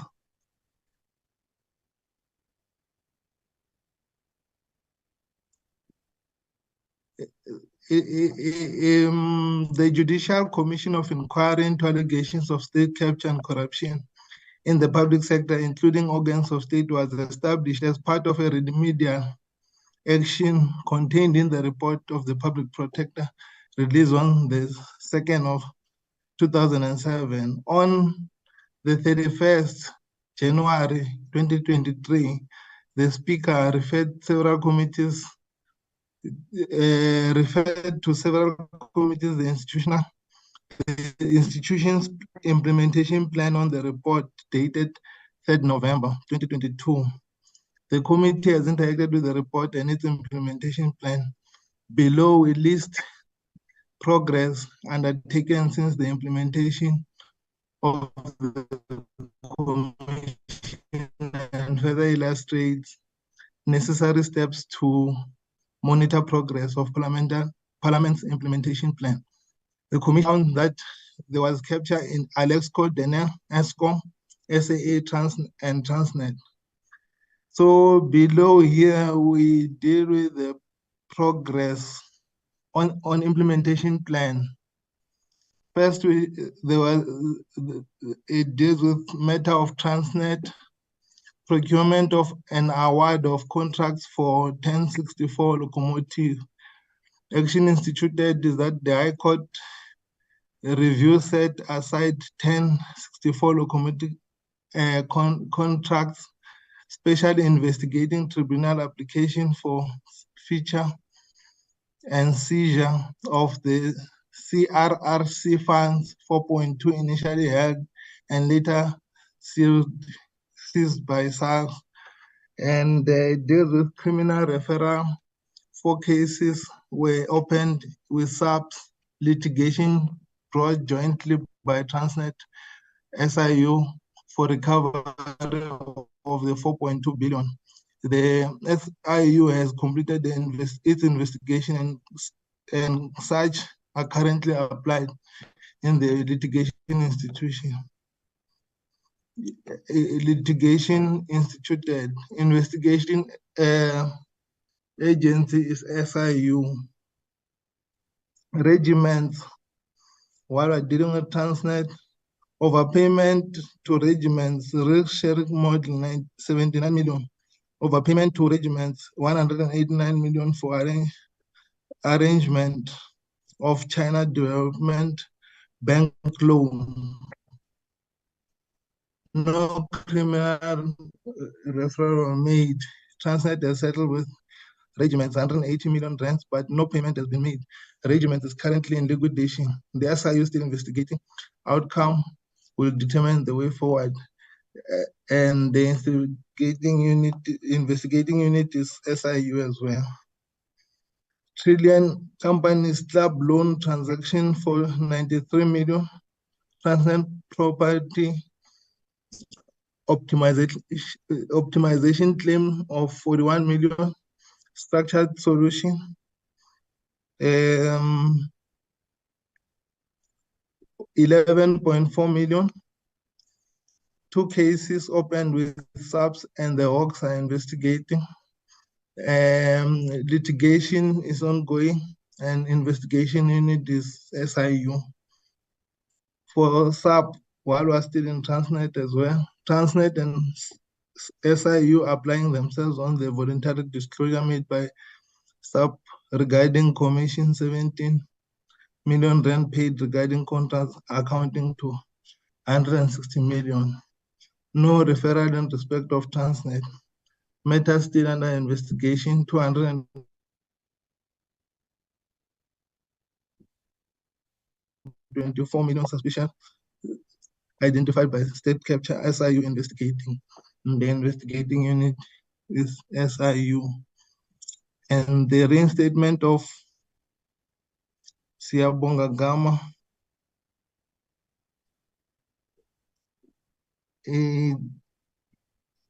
and the payment of approximately 17 million paid for benefit of Gama, none but yet to be investigated, none so far. State capture recommended recovery of 17 million to Mr. Gama from board who supported the settlement. Mental still under investigating, and the investigating unit is SIU. Together, and when you go to Eskom, Tegeta Exploration and Resources, underlying Tegeta coal supply agreement was set aside in terms of a court order handed down on 4th March 2020. Tegeta is in business rescue and Eskom submitted a claim of approximately 359 million against the business rescue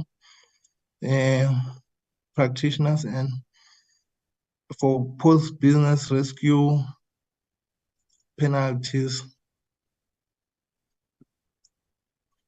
SIU is investigating as well. When we go to Trillion Management Consulting Pty, Eskom obtained interim enforcement in order which directed Trillion and Mr. Wood to pay 595 million to Eskom within 5 days. Mr. Wood did not honor this order. SARS intervened to the liquidation proceedings, claiming Trillion owes approximately 600 in unpaid taxes. SARS preferred claim in this regard. Eskom has submitted a claim of to the liquidators, but has not contested SARS preferred claim. Eskom continues to participate in tracing and recovery of funds led by Trillion liquidators. Year 2022, the hearing is set on the 4th and 6th April 2026.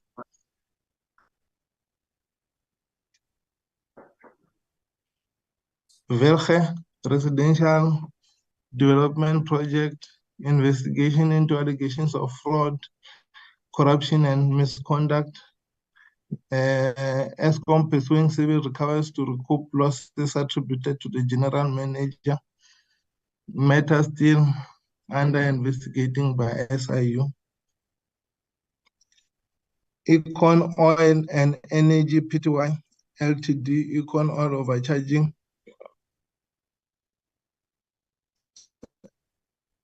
Eskom instituted arbitration against about 1.2 billion rand overcharged over 5 years.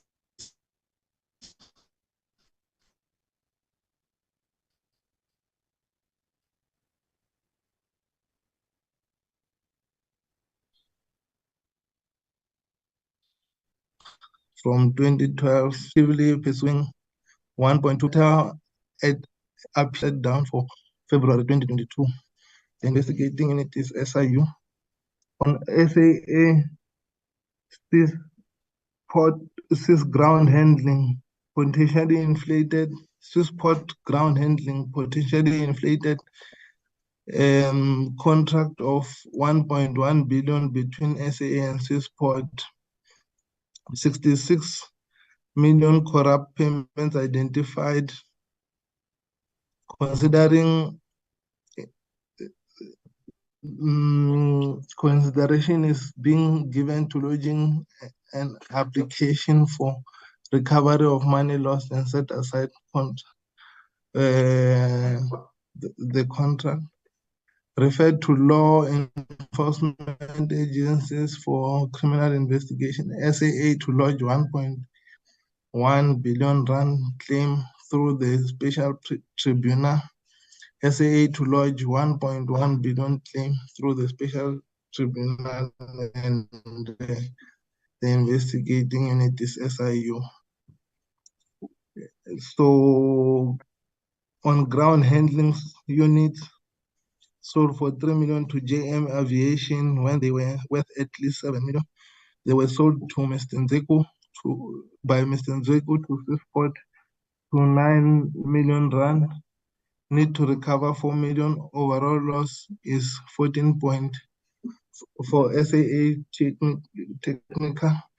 It's 14.5 million. SAA to lodge 14.5 million claim through the special tribunal, and the investigating unit is SIU. ARJM Aviation Contract Board not approved the Air France deal regarding components, depositing cash, and letter of credit.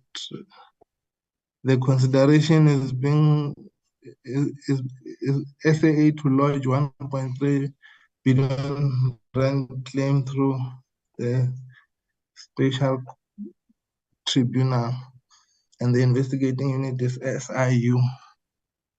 The NAIR recently reported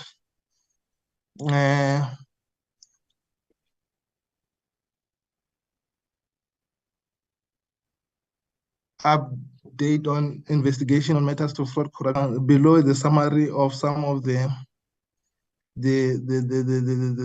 reports, because we asked for supplementary information on the status of update of VR laser matter. The contract value was 356 million. The offense was fraud, corruption, and improper or unlawful conduct by Denel officials or employees in respect of the contracting or awarding without procurement process being followed. The appointment of VR laser was unlawful and invalid in terms of section 2 of the Constitution, because the procurement process was not compliant with applicable prescripts regulating public sector procurement. Action to date: 1 dismissed, found guilty, and summarily dismissed. Court papers to declare 3 contracts concluded between Denel and VR laser illegal are being handled by SIU. Procurement of chases without following due process, 69 million rand, fraud, corruption, and PFMA violations.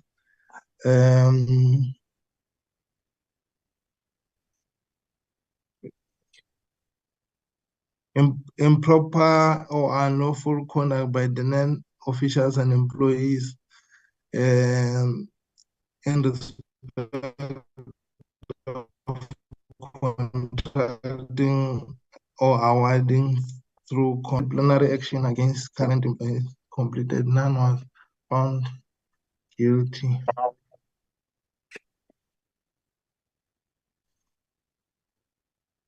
So status update on the establishment of Denel Asia.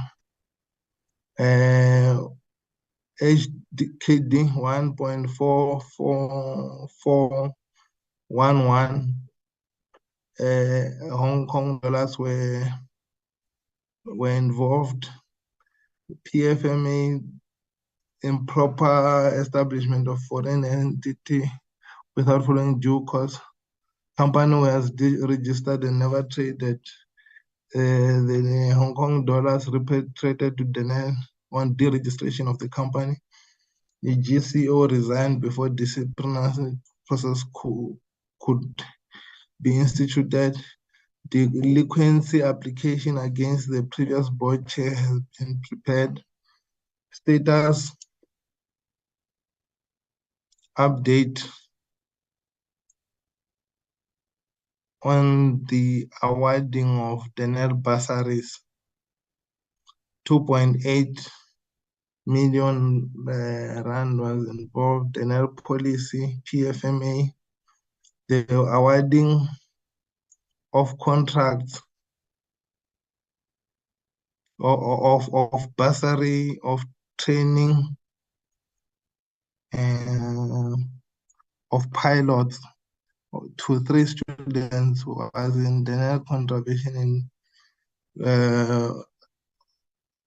of policy, contravention of policy, legal action was taken against of 3 of the 4 executives. The attorneys of the record in this matter could not serve on even one of the services tracing agents were used. The other 3 executives have defended the matter and filed their pleas.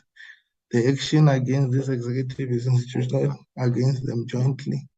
The SIU has since negotiated a settlement with Mahoma Pilo's attorneys for repayment of bursaries money allocated to Mr. Mahoma Pilo over a period of 36 months. The matter is still pending NPA decision.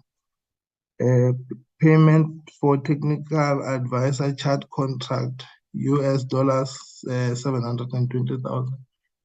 The contravention was fraud, corruption. Payment was made to a technical advisor without tangible services being provided. 4 employees disciplined, 2 were found guilty with final return warning and 1 return warning. The CFO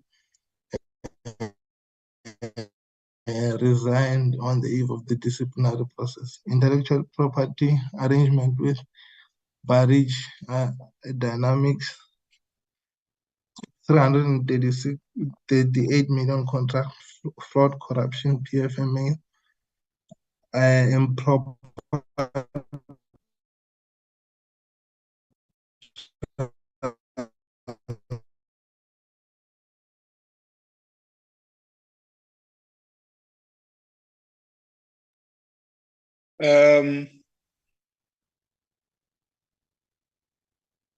Rodney, you just disappeared. I think you have a very serious problem with your network at that level, or that side. Do you hear me? Transfer of IP to Edge is Dynamics. 1 employee disciplination being conducted by FIU. The last one.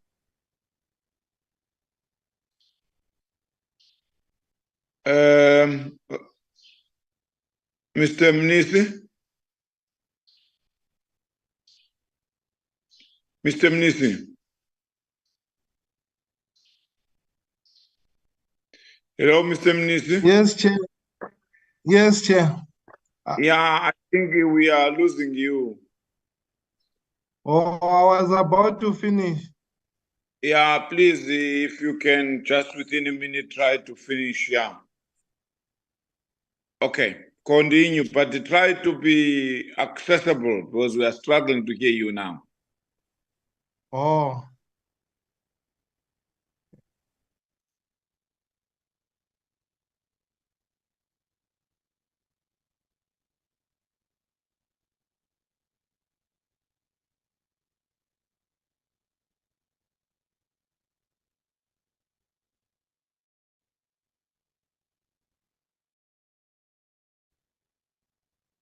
Go ahead. Chair. Yeah. I was about to finish. Oh, okay.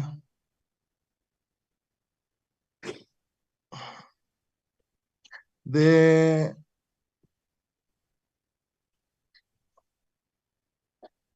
acquisition of Denel vehicle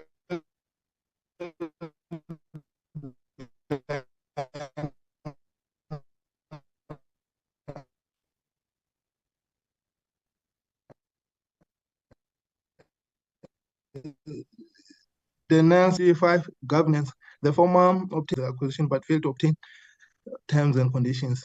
Denel received since the matter has been, which indicated that since the matter has prescribed, Denel will not be able to recover any damages from the previous executives. Procurement of legal services, 10 million. PFMA. GCO resigned before disciplinary process could be instituted. Delinquency against previous board was instituted. Delinquency. The matter is under investigation by SIU. And the last one, Chair, I think deals with the improper financial assistance of LMT P2I Ltd, a 51% owned subsidiary of Denel. 354 million rand was involved, and the PFMA Section 45 of Companies Act and number 71. Denel provided financial assistance to LMTO without following the requirements of the Companies Act. A report has been completed and presented to the audit committee and will be legally reviewed for implementation of the recommendations once finished. Thank you, Chair. Honorable members, I don't know whether I will be doing justice if we continue engaging on this presentation in the manner in which it was presented. Or perhaps I make a suggestion here in this committee that let's have this presentation in our next week, and it must be a physical meeting. I think we have been instructed that our portfolio committee session now should try by all means to be physical.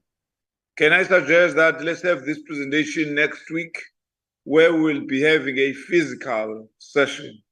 Because I don't think we unless it's me, I'm dumb, but I don't know how the members feel. But I don't think engaging it now with this 5 minutes left and also in the manner in which it was presented. Can the members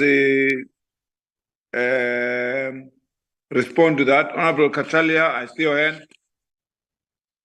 Yeah, I'd be happy to have this represented on the proviso that it is not simply read out in a torturous fashion. We need commentary around what has been presented. Anybody can read the document. It was given to us. We read the document. We don't need to reread it with somebody rereading it in a torturous fashion.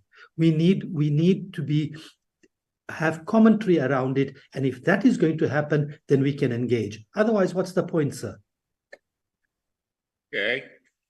Honorable Mkwanazi? Thanks, Chairperson. I agree with you and partly with Honorable Kashale.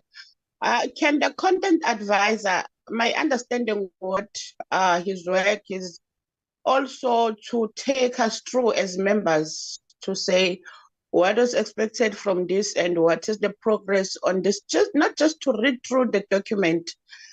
And I support what you're saying, Chair. I think it is important now that you go physical because the way the report was presented, I'm not satisfied, on a Chairperson. I move there to support your proposal to resubmit the report, but not in the word-to-word reading as Honorable Kashala was saying. Thank you. Okay. Honorable members, I think Sueya, sorry. Honorable Sueya. Thank you, Chair. I was also listening and following up on the update. I also wanted to just suggest that, is it not possible, for example, maybe to also request the SIU to probably also come and give us the update, because from the presentation, you hear this one is open, it's with the SAPS, this one is with the SIU. So it's just, so in the template that they are reporting on, you don't necessarily get the progress which would assist us to say, post the reporting to SIU, how far are you with these issues? It would also be, it would assist. What it does is that it assists us to deal with the extent of action having been taken beyond the reporting. Thank you, Chair. Okay. Thank you so much. Honorable members, let's do this.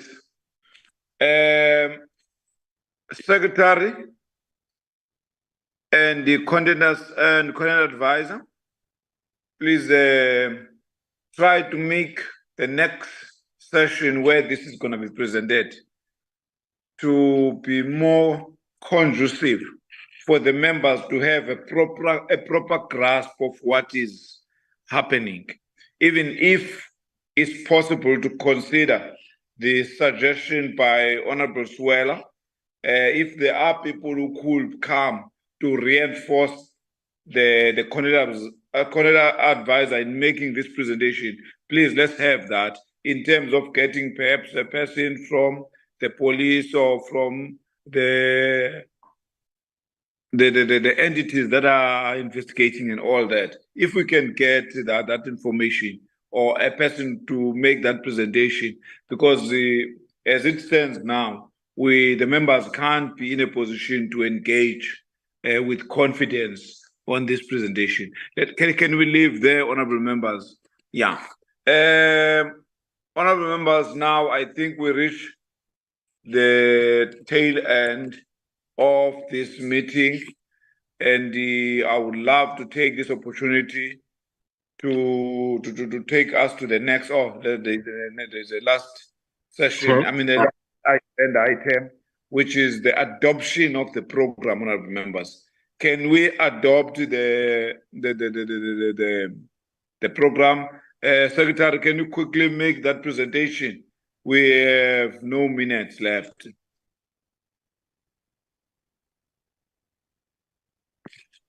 Oh, thank you, Chair. I will try and rush as fast as possible. Basically, the third-term program is very short, Chair. It's about 4 weeks, if I'm not mistaken. For this week, we had scheduled the meeting, which is today, which was to give the members an overview of the quarterly performance of the department, which will deal with all the entities before we call them. to come and to present before the committee in the coming weeks. And then we are also we were supposed to have this meeting with the Minister for the responses regarding that matter of the DG. So that meeting could not take place during the constituency period. So we have tried this coming Thursday, which is tomorrow. It will be a physical meeting in Parliament. The meeting will start at 10 o'clock. We have organized transport that will pick up members at 8 o'clock from their